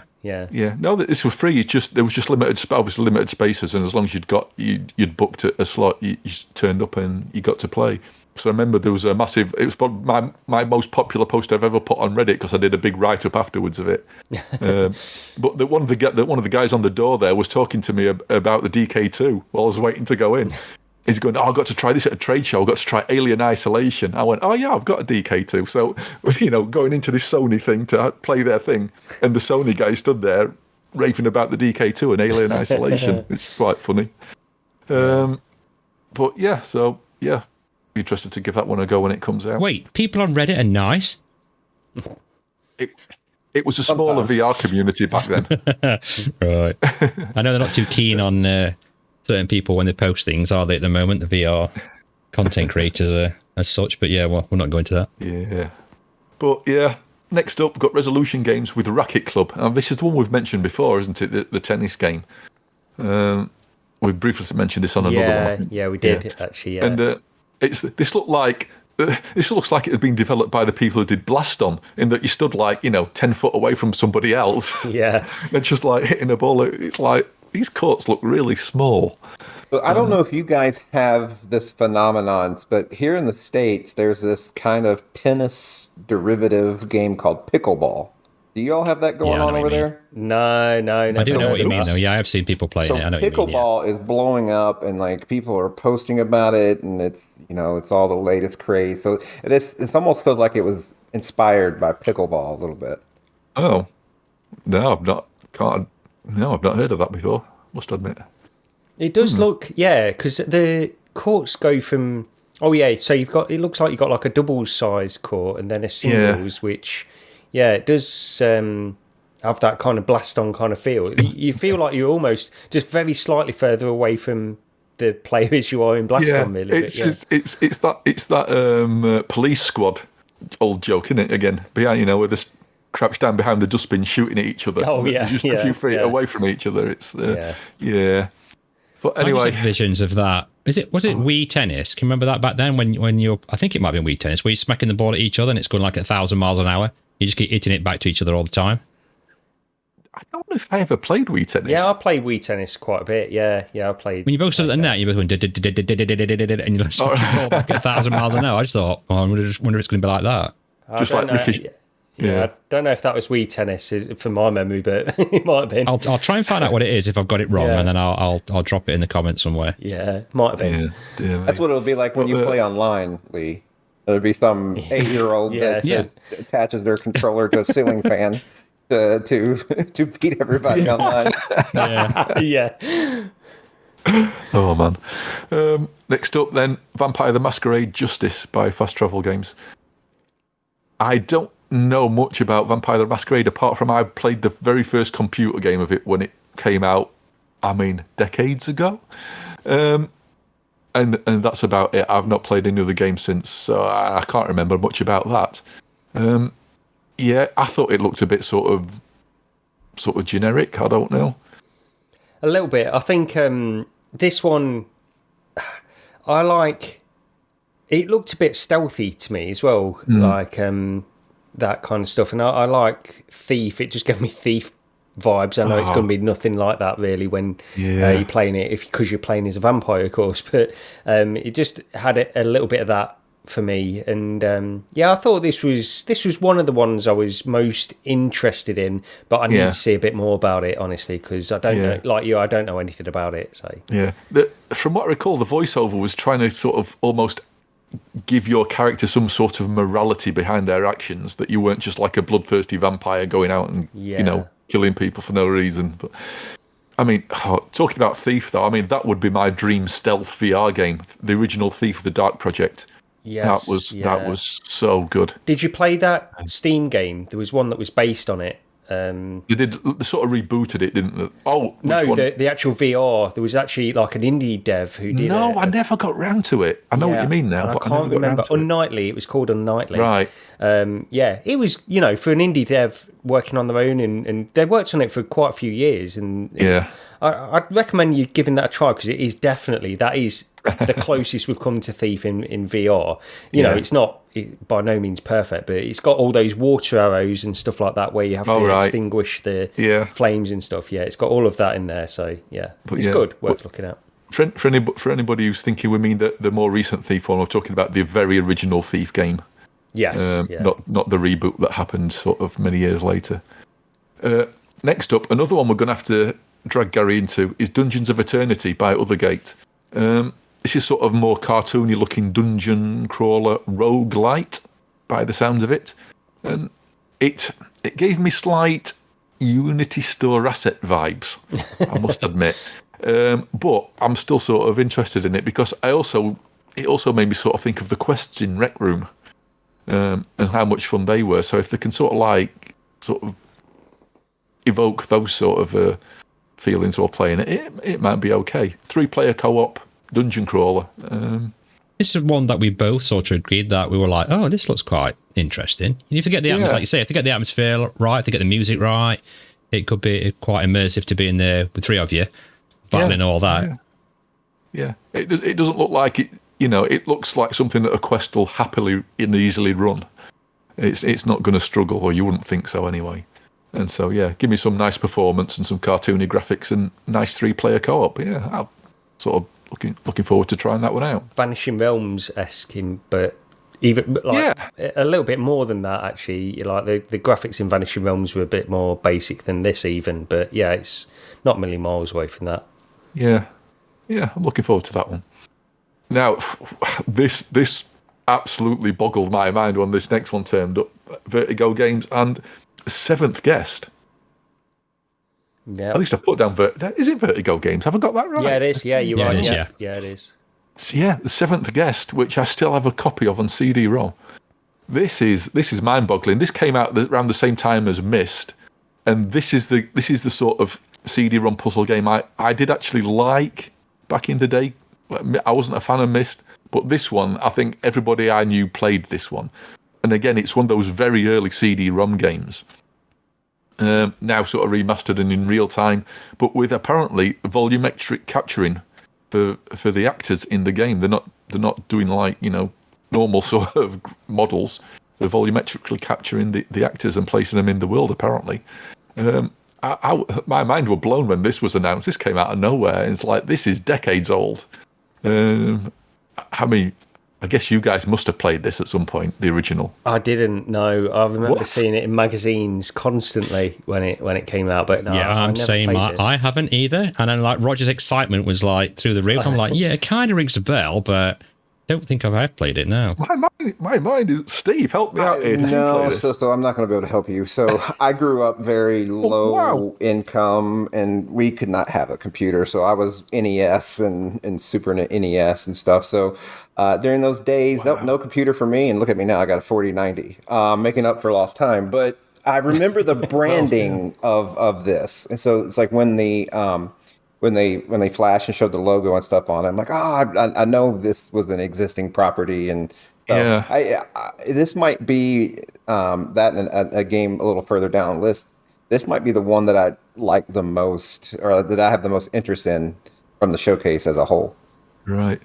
Yeah. I say back in the day, this was one of the. I mean, this must have been one of the very first games I ever bought on CD-ROM, along when I got a CD-ROM drive.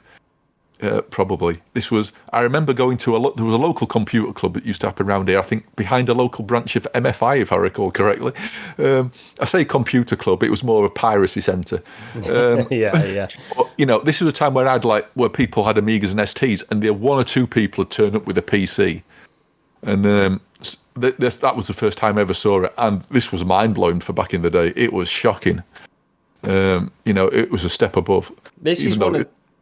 Sorry, this is just looks like, looking at the trailer, it looks like one of the ones where even if it wasn't based on like an old IP or something like that, just the trailer itself looks good enough to me anyway. And I remember Seventh Guest like really clearly, just as much as Mist, but I never played it. But it was always in magazines, and I didn't. When did this?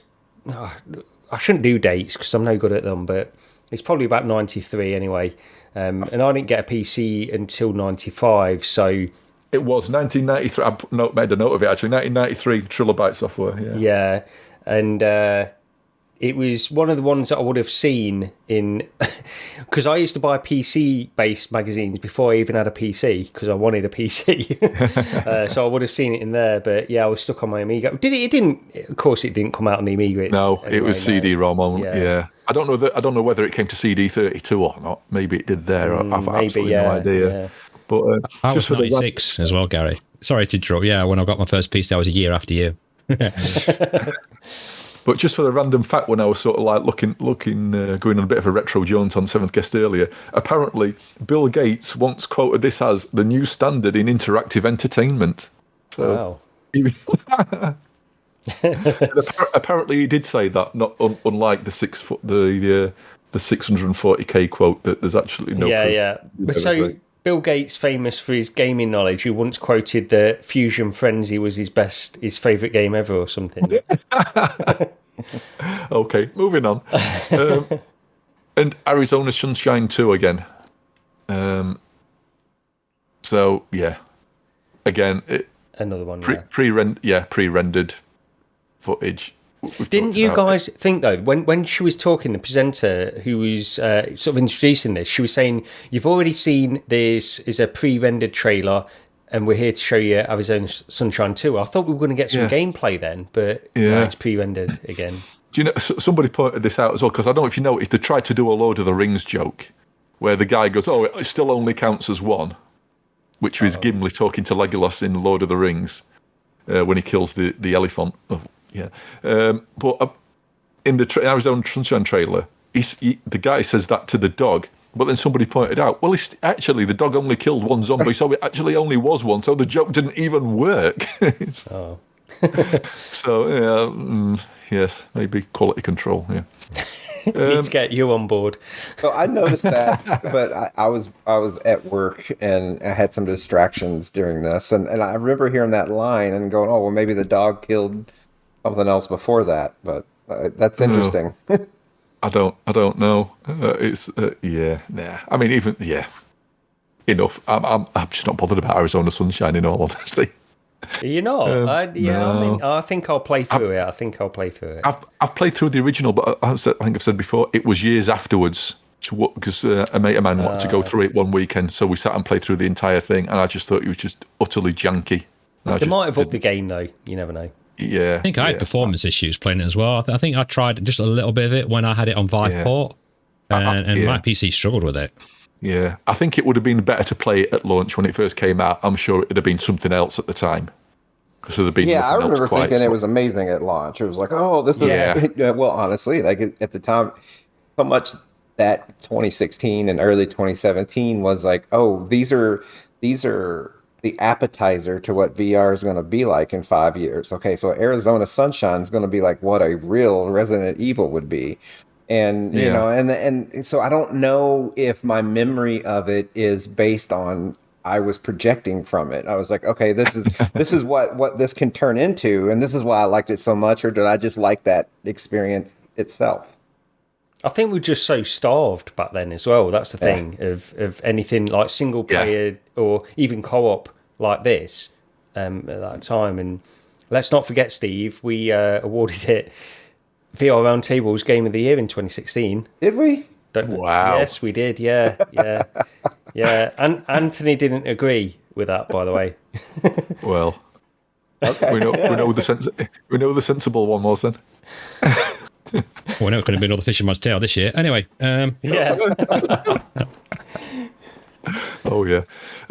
Next up, Stranger Things VR by Tender Claws. We've known about this before. You can pre-order this now for £23.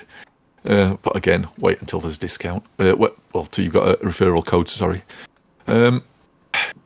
Sort of looks all right. It's very red, from what I recall seeing of the video.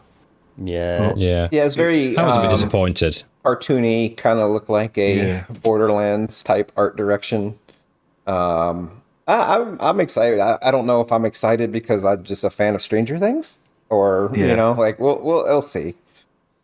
That's the only reason I think I'll play it, is the fact I really like Stranger Things. But you're playing the what is it, Vecna? Is it? Vecna, yeah. This is the weird thing, because you've sort of technically got to lose. Well, I mean, what are you going to play as 11 and then do mind control? How do you do mind control in VR? You know, true. So I think I would be, and I don't know, maybe you guys know, but yes, you play as Vecna, but is it like, did the writers of the show like sign off on it? Can it's obviously not canon and part of the main storyline, but can we take this Vecna experience as, kind of what it was like? Like, is it true to the plot? Like, I imagine they're not going to really draw from it in the upcoming season whenever that comes out or anything. But like, I'd just be curious. Like, is it co-signed by the creators of the show, or do they just sign a license deal, give us a few $1 million and go away? I would imagine they've got to get the story or whatever is happening. Yeah, some sort of license thing. I mean, it did sound like. Is his name Jamie Campbell Bauer, something like that? The bloke that does Vecna. It did sound like his voice, because I know it's quite distinctive. So maybe his voice. Yeah, I have no idea. Maybe it. If they got him to actually do the voiceovers and everything, that would be nice. But I didn't research that. Probably should have. Yeah. Anyway, we'll see. Next up, for any anime fans out there or manga fans, Attack on Titan VR Unbreakable by, I presume it's supposed to be pronounced Universe. It's UniVRS. I've seen the first series of the anime many years ago. That's my experience with Attack on Titan. The story, which basically, in a nutshell, is the last of humanity is living in big walled cities, and some big naked sort of giants keep wandering in, attacking them, and trying to eat them. Any of you guys seen the anime at all? Nope. I'm not an anime fan at all, but the trailer for this, I mean, it was sort of CGI as well, wasn't it? So it seemed really weird to me just to see. I was like, oh, I'm interested in this. Some sort of weird dystopian future where people are living behind these walls. All of a sudden, there's 200-foot naked guys running around, and I was like really confused. I'm like, oh, what's going off? Yeah. I mean, I can't even remember the name of of the sort of like the group who's like defend everybody, but they basically go around and they've got these big sort of like almost like grappling hook things that they shoot out and fly around on to try and get. I think they've got to try and hit the giants at the only way to kill them is to sort of like sever the like the spinal cord at the base of the neck or something like that. It's so long since I've seen it. But it looks like, it looks like you're going to be swinging around these villages and stuff. And the problem is that, this trailer, it's CGI, so who knows what it's actually going to look like. But, it gives the idea of the gameplay, maybe, at least. But, I'm going to say it's another wait and see one, isn't it? Yeah. The next one I'm actually quite looking forward to. Bulletstorm VR by People Can Fly. This is also on PSVR2. This is one of the PSVR2 ones. I played this, good grief, it's years ago now. Basically, first-person sort of sci-fi shooter, and it was rather good at the time, had some big set pieces in. I might have actually played this after I first got a VR headset, because I'm pretty much sure at points it was one of those games soon after where I thought, oh, wow, I wish that was in I wish I could play this in VR because that would look amazing because of the scale of what was happening. And I think this might be a really good one. Anybody play Bulletstorm at all? This is probably about a 10 or 11-year-old game now, at least. Yeah, I was going to ask how old it was actually, because I don't know. I've heard of it, but I don't know anything really about it. But this was one of the highlights of the showcase for me, just how it looks. And this is all gameplay captured on the Quest 2. Didn't they confirm it was all captured on Quest 2s anyway, all the footage that we were seeing? I saw people saying that, but I don't know. This doesn't look like Quest 2. That's the thing, because this is coming out on Steam as well. And you mentioned PSVR2, so I don't know. We'll see what it looks like on the Quest. But either way, I think I'll probably try and get this, because it does look good. It does look really good. And I'll be interested in this, but it might not be one I pick up on Quest. It might be one I pick up on Steam. Yeah, the environments look good, didn't they? I mean, the environments look quite big, open, expansive. Kind of got a bit of Doom vibes to it. Some of the enemies in it. I mean, it basically looks like they've taken the old assets and plonked them into VR.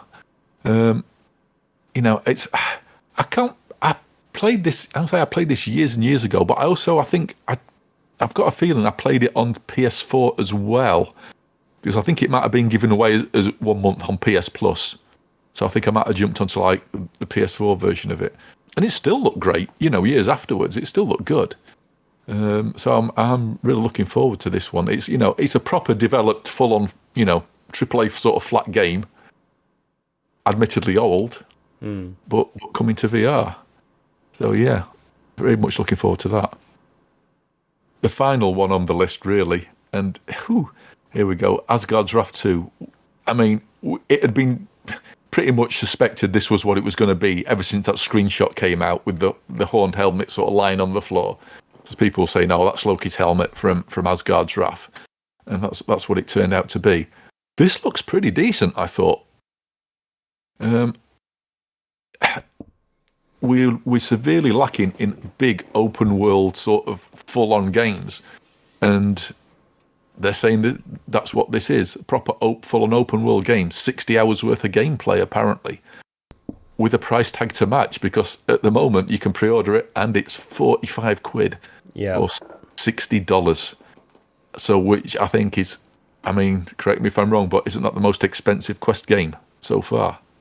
Yeah. I think, what was Medal of Honor? I don't think it was £45. It might have been 40. Oh, it could have been 45. It's right about that 40 price. Or 45, yeah. Steve, in the US, is this, Asgard's Wrath 2, is it $60 over there, or? It's 60. I've already looked. 60, yeah. Yeah, right. And I can't think of, because like RE4, I think was 50. I want to say. Maybe it was 40. Yeah, you might be right. The Medal of Honor game, but wasn't that PC initially? Is that the one I'm thinking of? Yeah, it was. So that may have kind of masked that. But as far as I know, this is the first $60 Quest only. I mean, and if they're able to, I only played about 10 hours of the first Asgard's Wrath, and it was good. It didn't, for whatever reasons, I don't remember why, it didn't grab me. like it seemed to have grabbed a lot of people. But at the time, like I said, we were still doing VR Roundtable, and we had a problem then, and maybe you guys are having the problem now. It's like you struggle. You're trying to do a balance between playing what you want to play versus playing new content, so that you can talk about on the next episode. So, and at that time, I was juggling that. So that might be what pulled me out of Asgard's Wrath 1 more than anything. Obviously, when you look at Asgard's Wrath 2, it's another, like the Climb 2, where fidelity, it's like it just falls off a cliff. Because Asgard's Wrath 1 looked pretty nice. So, hey, we'll have to see. Like, I don't know that I'll get into it, but I can't complain because they are doing, like Raj, like you said, it's like, hey, this is a big open world 60-hour, right? It's the things that I think a lot of longtime VR consumers are asking for, right? It's just kind of low fidelity so it can run on Quest. That's really the only knock on it. So we'll see how it goes. Yeah, I mean, even so, I thought it actually looked pretty decent. How was it recorded though? Because didn't it pop up saying footage recorded on PC for this? One game did. I can't remember what it was. I don't know if it's this one or not. So I got confused as well. Is it out on PC VR as well? But probably not.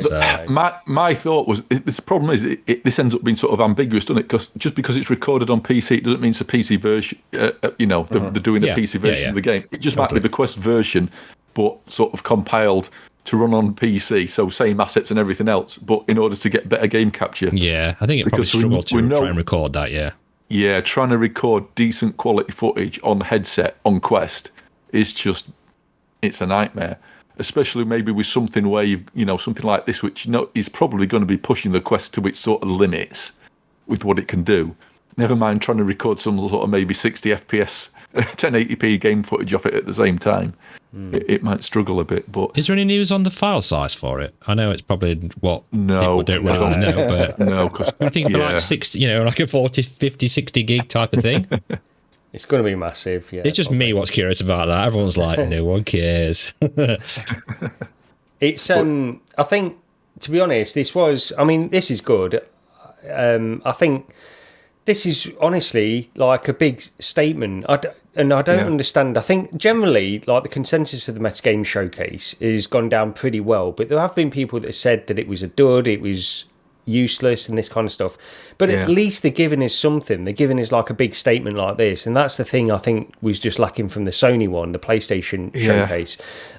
So I think this looks good. I was a bit like Steve, really, with the original. I played a bit of it and a few hours, but I don't know. I don't know why it didn't grab me. And I've actually just installed it again because I might give it another go. But then I'm thinking, by the time I finish the first one, this one's probably going to be coming out, and then I'm not going to feel like playing this straight away. So I'll probably just jump straight into this one when this one comes out. So and actually, the video that I'm showing on the podcast now is the video that was like about a 20-minute long video. Which was afterwards, where the developer was talking through all the little things that were going on in the game, and there's a lot there. It seems like this is a proper AAA game, really, for the Quest. And this seems to be the first one of this scale that we've got. So I'm interested to see where it goes, but we'll have to wait and see.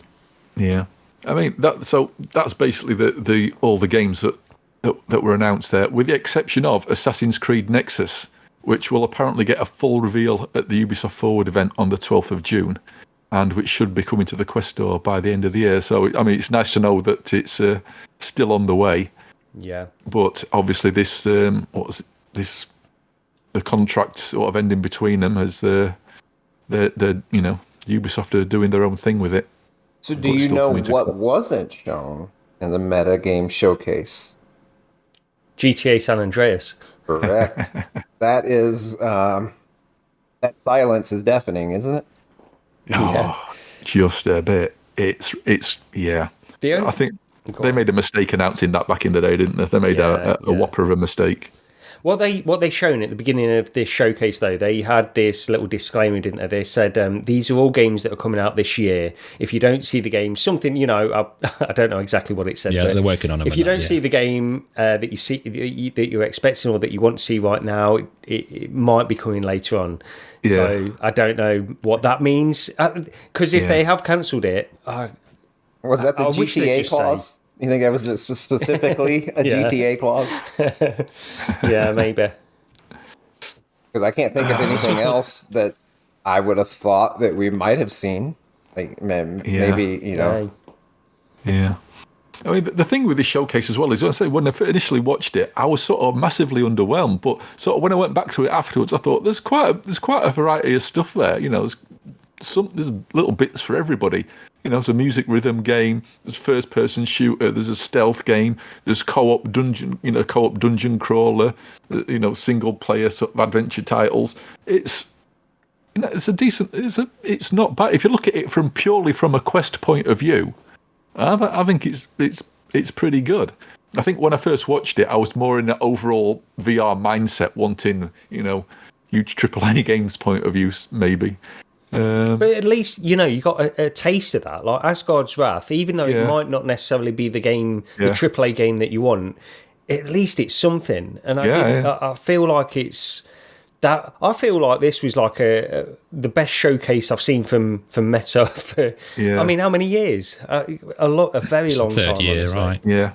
I thought it was a little strange that. Well, not strange. I think this is a good idea, but I said to you, didn't I, Raj, when they said, pre-order Asgard's Wrath and get the first one on PC VR. And I thought, wait a minute, what about all these people that's got these Quest 2s because they've not got, they want to go wireless because they've not got a PC. And now they go, here's the game key for this that you've not got a PC for to play it. We did go on about that, didn't we? Unless they give you a code so you can, unless it's tied to your account, I don't know how it works. It'll be tied to your account.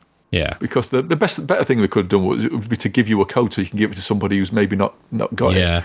But the problem is, obviously, it's like if you've got a PC and not played Asgard's Wrath, then great, you can play it. But then you sort of say lumbered with a mobile version for the second game. Whereas if you haven't got a PC, you get this in your account, you can't even play it. So it's a bit bizarre. And again, I think they did say. Well, you get the environment. Remember, you get the environment, Ross. I forgot about the environment. Hang on, can we pause? I just need to pre-order now, actually, so I can.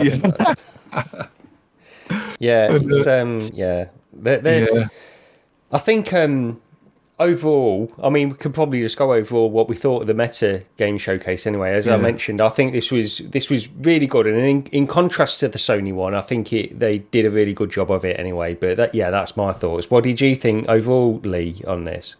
Yeah, I'm probably the same as Roger. I've been flicking through bits of it today after I've seen all the bullet notes on the drive, and then I mean, it does intrigue and pique my interest. I think dropping the trailer for the Quest 3 like an hour before this goes live, you know what I mean, or 2 hours before it went live, kind of amped everybody up a little bit more. Yeah. I just thought it was weird that he did it on his own Instagram account, but vain and all that. But I was quite. I'm looking forward to some of the things like the multiplayer stuff, like Ghostbusters and the dungeon crawler. Even Asgard's Wrath. Maybe it's one of those you can pick up, play for an hour, put down, pick up, play for an hour, just keep going back and back to it. There's that much to it. I think as well, the thing that will dampen us is because I sometimes wonder about what would it have been like if we didn't have a Quest or standalone had gone in this direction, which is granted brought it in way, it's got a massive audience now, VR, but you do wonder, like, what if we just had this kind of focus on PC VR, really pushing to the point. 7 years of focus just on PC VR and stuff. What would we be getting now? Because what we're actually seeing on the Quest is like basically what we were seeing on the PC 7 years ago, or lower than that in terms of graphical fidelity, but with more investment and more thought in the games going on. Or if Meta would have put a tenth of the money they've put into Horizons, into PC gaming instead, and just like dumped that mess of a bonfire. It's one thing I have noticed is game prices are increasing. You're not getting many $9.99, $14.99 games. They're all, £22, £27. They're all jumping up that little bit. What did you think, Steve, overall, the Meta Showcase, anyway? I think it was pretty good for a Quest gamer, right? I struggle with what I want to get out of VR from this. Like, I wonder if a lot of this stuff is something I will play and go like, oh yeah, this is pretty good, and then don't come back to it. Right? Like, and I have that same problem with AAA flat games. Some games just don't resonate with you. But I think I need that. I need something that has me, like, when I'm at work going, man, I can't wait to get home so that I can jump back into X. That is what I'm looking for as a gamer. I don't know that's in this list. And if we want to contrast it to Sony's list, now I might play Resident Evil 4, with a PC mod, but pretend I didn't have a PC, right? If I look at both lists, the game I'd probably care about the most is RE4 Remake.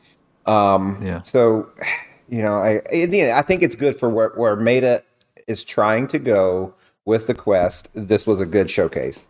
I think there's a lot there. It's just I don't know that it resonates with me as a consumer and what I want out of VR gaming these days. And to compare it, to compare it to Sony, inevitably, I think that's where the conversation will go. Is Sony showing Beat Saber and Synapse and I've already forgotten Five Nights at Freddy's too, and it's like. These are all things that could be on the Quest. Like, if you're showing games that are bite-sized, very casual, kind of lower fidelity graphics or what have you, why would you want to play it on PS5 with a cable and such if you can just get a standalone version, right? So to make the PSVR something to me that makes sense is this is what we can do that Quest can't do, and that's this higher horsepower. And I don't feel like Sony's leveraging that, whereas Meta seems to be leveraging the strengths that they want to go for. And it's fine that it doesn't speak to me, right? Like potato. But, I don't know. I just feel like Sony's missing. So, between the two, I think Meta had the better showing. Yeah, I'd agree. I definitely agree. It's a shame that the Sony showcase couldn't have had maybe Bulletstorm and maybe one of the other games. I can't remember what else was coming out. They say there were at least 3 of those Meta titles that are coming out on PSVR2 as well. Wouldn't be like Attack on Titan, would it? Or I'm just trying. Seventh guest. Oh, right, okay, Bulletstorm, yeah. But anyway. But watching these showcases, it just, sorry Gary, it just makes you, I don't want to go off on a tangent and go over for hours and hours on it, but PC VR, it's, we're still dependent upon Praydog and very much like you say, Steve, Luke Ross, just to play these AAA games that we're not going to get on PC VR as such. Yes, and it's sad. It's such a bummer. And people, I always hear. I think I was in the Rendered Reality Discord not too yesterday or something, and someone's like, "Well, not a lot of people have PCs," and I think that's such a bogus BS argument because I don't get Valve is selling tons of software to people with PCs. There's a market there, and VR, just not getting them. They're not convincing all those. And I know I've made this argument for years, but if you look at the top GPUs on Steam, like the majority of Steam now has a VR capable PC, right? Wasn't the case in 2016, but in 2023, the good, sizable, if not majority chunk of Steam has a VR capable PC. Well, why aren't those people playing VR? Right? You can pick up a Quest for now $299. That's their barrier to VR. $299 US, whatever that is in your currency. And they're just not doing it. And it's a software. And I don't know what it takes to get there. It's a little bit frustrating, honestly, when I think about it, because I know what I want. It's the same, I mean, it's coming back to the same stuff again and again. And I honestly think this reflects as well on Sony as, like any company, really, with how what Meta have tried to do is pump a hell of a lot of money into it to get the games, to get the people in. The problem is that with the third parties and with Sony, who need to just focus on making a profit with the current generation, they don't have the finances to invest for whatever the next generation will be 5 years down the line. And I think it's the same problem that we've had back in 2016. We're suffering from the same problem now. And it's the circular thing of we need people to buy the games, but they're not going to buy the games if the games are not there. And developers are not going to develop the games if the people are not there to buy them. It's this circular thing that goes on. And without this big pumping of money that Meta have tried to do, and seemingly based on this showcase they're continuing to do, I don't know how you break that. And I feel like I've spoken about this, that going back years and years, when you think about, well, why didn't we have this problem before with gaming in general? Well, it was different back in the early 80s and stuff, because it was new and they were building up things slowly. They were building games slowly. They were building an audience slowly. Right now, what people want is AAA games now for VR, and AAA games cost a hell of a lot of money, and the audience is not there to support them. And it is frustrating. I agree with you, Steve. It's continually frustrating because we were talking about the same thing in 2016. And yeah. I don't know how you can break that cycle without that investment from Meta, because, I'll go back to Sony. It doesn't make financial sense for them to invest too much, but I think they need to invest some at least anyway, but going around in circles again. Yeah, well, this is it though. I mean, because I got into PC VR, like things like Lone Echo, and probably Asgard's Wrath to some point. And how many years ago is Lone Echo now? Is it 4 years, 5 years old? Oh, more than that. You go from that, how fantastic, what visually, in the story, what game that was, and now I'm going to be stood in my living room fighting an octopus. Yeah. So it's that's just me. I'm pretty much with Steve on it. I do miss the PC VR stuff, but that's the way Meta's going, and that's the way things are at the moment. And I think I mentioned earlier, I probably will get a Quest 3, especially if the pass-through stuff seems promising over the Quest Pro. But how much longer am I going to keep buying VR headsets? Chasing this. When we run through the gamut of Prey Dog's injector mod and Luke Ross, finally gets sued again or something and stops doing what he's doing, then does it just fizzle out and die for a consumer like me? I just shouldn't think about it because it's a bummer. Yeah, so just keep chasing that VR dragon for those AAA games that'll never come. Yeah. Oh dear. So we're trying to be a little bit positive on the Meta showcase there, but we still ended up on a bit of a downer. Yeah, slamming PC VR. That's us. Yeah. This is why when we watched it the other day, Rog, you probably came away with not such a great view of the showcase. Do you know what I mean? Oh dear. But we're all older too. I mean, not older, like we're not old people, but we're not 20. And, when I look at my kids and what entertains them, it's just possible that this stuff isn't necessarily for us, and I think we as consumers will have to accept that too. Yeah. I think I mentioned that to you, Rog, did I? I think I said all these games, they're not aimed. A lot of the games what's coming out are aimed for us. They're aimed for the younger generation who's just coming into VR now, 13, 14-year-olds, whatever. Oh, dear. There's somebody put a post on Discord the other day going on about the weight of the headset, because somebody said it's like 5 grams heavier, the Quest 3 as opposed to the Quest 2. I don't know if that's right or not. Yeah, somebody mentioned that, but the centre of gravity or something, because it's close to you. The guy who seemed to use it at Bloomberg said it felt lighter to him anyway, either way. But they were having a good old moan, and I put afterwards, well, somebody think of the children. And I thought, actually, no, make these headsets heavier so the flipping children can't actually wear them and keeps them out of VR. Get off my lawn. I mean, I think weight is, and I'm gonna say it doesn't matter because it does, but we look at, I don't get the point of saying, okay, headset A is this many grams and headset B is this many grams. That's irrelevant. How How does it attach to your head? How is it supported? All these other things matter more than a few grams. Yeah, I agree. Yeah. I'd be interested to know the spec, Sort of. well, the size-wise of the... Has anyone put that up yet for the Quest 3, or do we know what the dimensions are? Without the fascia, just so I can compare it to the Pico 4, because they do look similar. I'd say, if anything, the Quest 3 looks smaller. I have no idea. Yeah, I don't know about that. Yeah. I'm asking questions again that I probably should have researched. I think I've asked about 6 of them now through this entire I honestly podcast. don't think the dimensions are out there yet. No. For it, but No.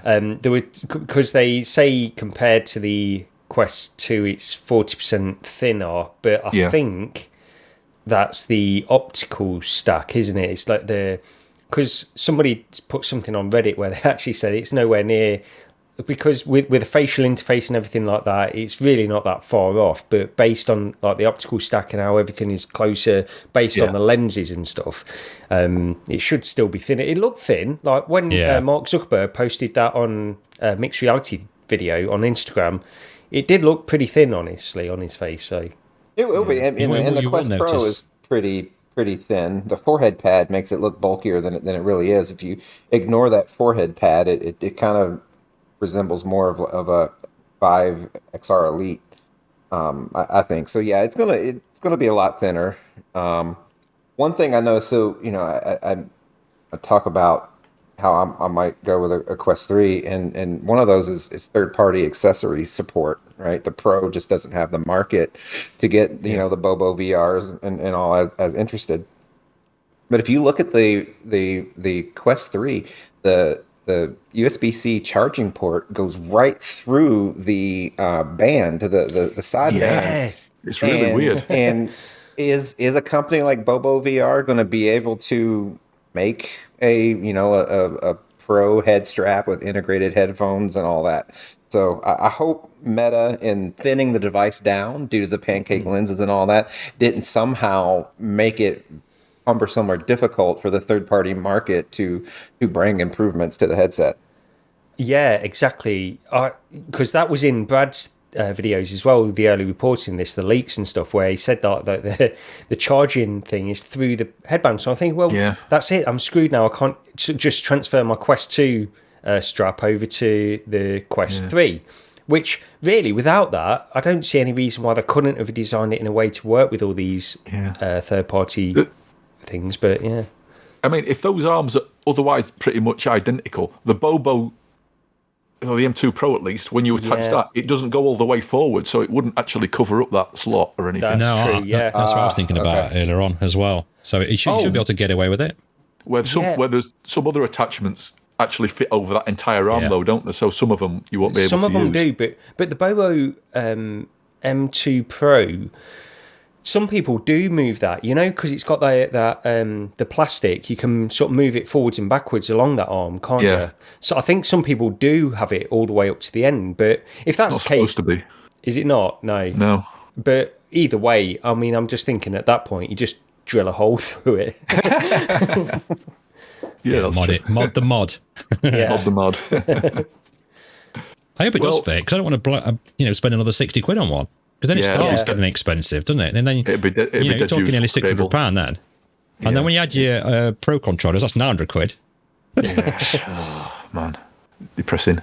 Yeah, I definitely am today. Sorry, everyone. Yeah. Well, a couple of upcoming things to just rattle through quickly anyway. First of all, this was one of yours, Lee. VR Giants by I love it. Riser Interactive. So it seems to have been developed on Picard's favourite pleasure planet. 14th of June, and there's a demo available. What's this one about? This game, I played this with, in fact, my youngest daughter, one of the very rare times she agreed for me to record her and put her on YouTube, just the voice. But it's like two-player. Well, it's like a co-op game. One of you is a giant, kind of clues in the name, and the other one is like a little person, and you're playing this together at the same time. So one of you is in VR. There's the giant. The other person on the PC is running around, a little person with like a little cape on. And it's sort of like a puzzle game where you're helping each other, because the giant's stuck on a chain, so you can only move so far, and the other little person runs around, like presses these buttons, and then it's jumping you from like chain ring to chain ring, and you're just doing puzzle games and helping each other get through the level. And I really love this. And this is, I think it was one of like the, I want to say like Nexus Fest things or whatever they were. So it's over a year ago since I played it. Yeah. And I've always been checking it on Steam. It always says coming soon, coming soon. And so to see this pop up on Twitter the other day when someone put, it's finally coming out, this is going to be great fun. Yeah, nice. Well, I have to check it out. But yeah, 14th of June, demo available, so free to take a look. And can I just add that, sorry, Rog, I asked my daughter, I said, guess what's coming out? And I showed her on Twitter. She's like, great. I says, any chance I can record you? We'll play it again and update it to video and that. She went, yeah, okay. Then I said, right, that's a verbal contract. So you can't back out of that. And then next day, I'm sat on the PC, she come downstairs, she went, yeah, can we just play it? I don't want to be recorded. Oh, dear. Gone back on it already. Never mind. But yeah, the next one up is our mandatory Walkabout mini golf mention. Journey to the Centre of the Earth course coming out next week on the 8th. So looking forward to that. And there's another the course in July, which I think puts it around probably the 22nd-ish. We've not got an actual date for it, but sometime next month, is Laser Lair. So yeah, two new courses up and coming. So yes, that's our mandatory Walkabout mini golf. I mean, in fact, we did jump in a bit of Walkabout mini golf this week, right? No, I told you, it's that hernia-induced hallucination. You need to stop having those. Because we've not played for a while, right, Gary? And I just said, any chance we can jump in? I went, yeah, okay, let's have a game. And then I can't remember which course we played to start off with, because it just burnt into my back of my retinas. The course we played afterwards, Rog. Can you remember what that was? No, I think... All right. So yeah, anyway, Labyrinth hard course. And it just goes to show to keep up with the VR gaming guys, because we were both pretty bad on this, wasn't it? I said, this is the one thing I wish I'd recorded and put out because it was hilarious. And I think you might have something there, Gary, that shows people on the YouTube. I've just displayed it. Just full disclosure, Rog. Do you know what? Get ready to beat, because you utter you can work for this podcast.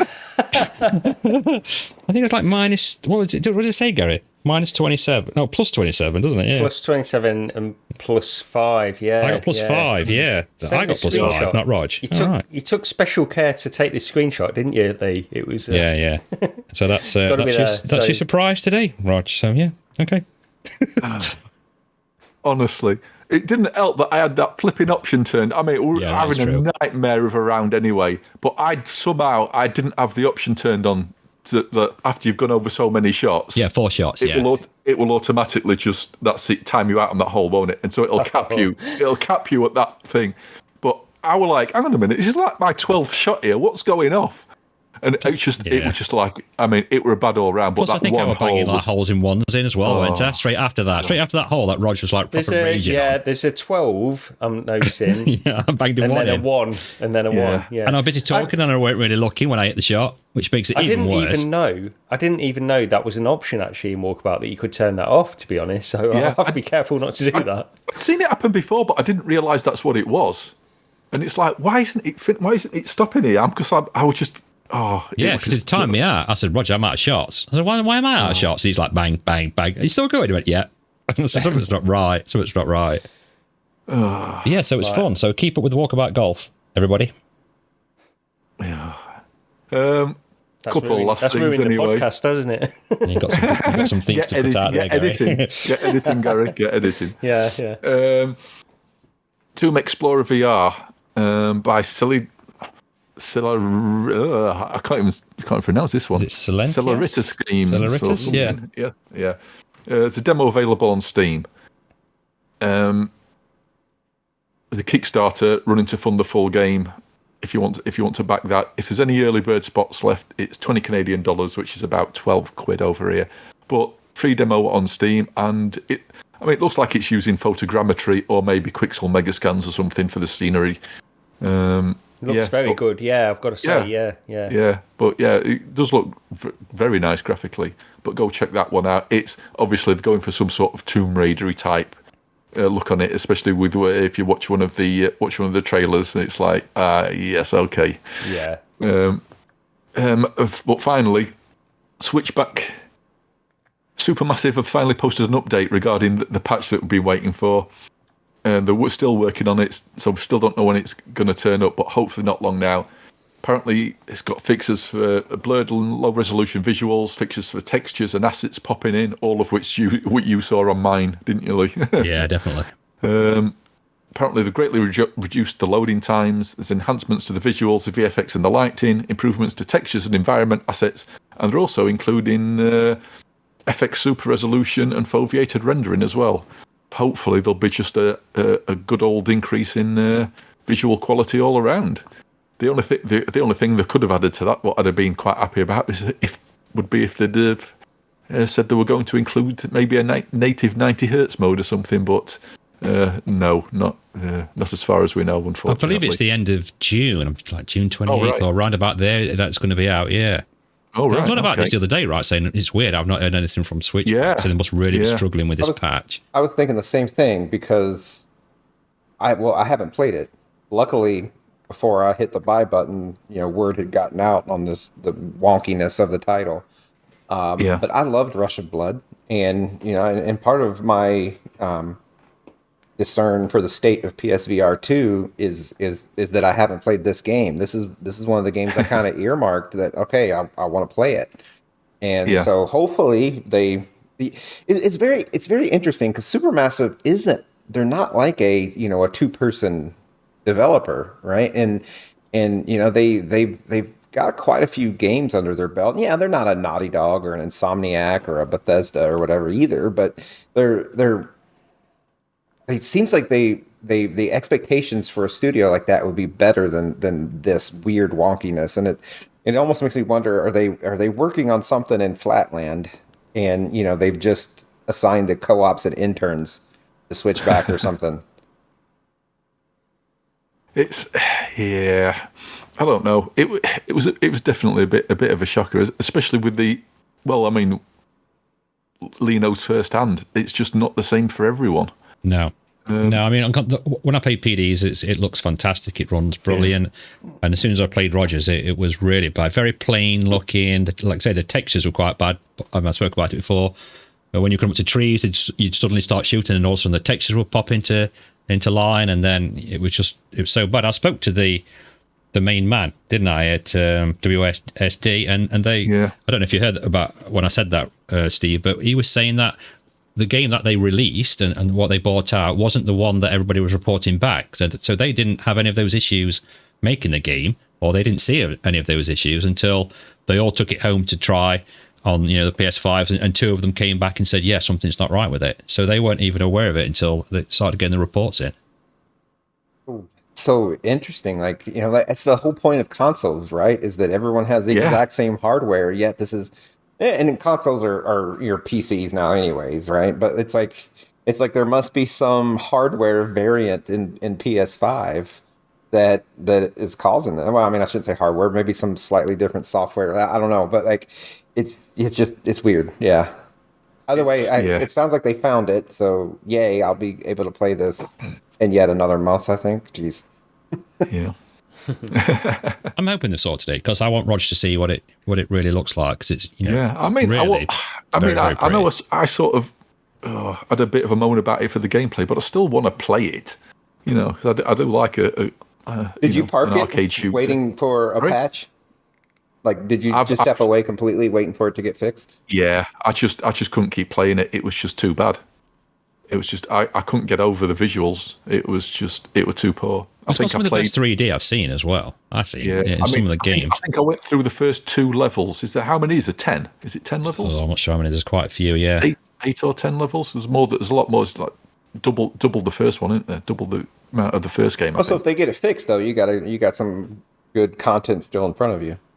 Yeah, I'll definitely be jumping back in. The boat part, what's impressed me, there's a woman on a boat. I don't want to give too much away, Steve, because you've not played it, but she's like floating in the air, and all the boxes are spinning around her, and then they're spinning around you.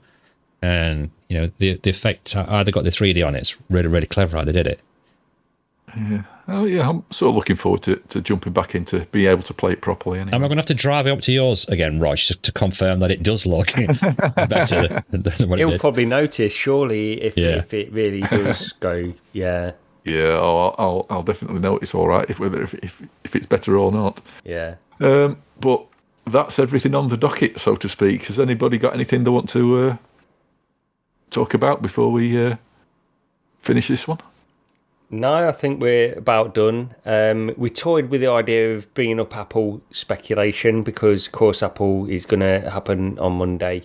Yeah, And see all that stuff. But yeah, we've been going a little bit long here anyway, so we could probably leave it. But yeah, it's been great having you on again, Steve. No problem. Thanks for having me. So yeah, I'm averaging about every 3 months. So I guess I'll be coming back somewhere around September. Yeah. more than welcome. More than welcome. No, I love it. And my answer is the same, as last time. It's like I love being plugged in. I love being able to do this, and I love being able to do it without the weekly or the bi-weekly commitment. So yeah.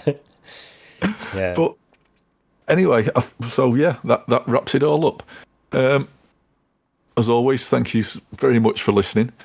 If you want to like, subscribe, leave us a review, just leave us a comment on the YouTube video, whatever you like. We don't have a Discord. If you want to catch us on there, I generally hang around on the Rendered Reality Discord. That's the Discord for the Coffee and VR podcast. You'll always catch me on there, probably pretty much daily. And yeah, that's it. Thank you very much, and cheers, everyone. See you next time. Yeah. Take care.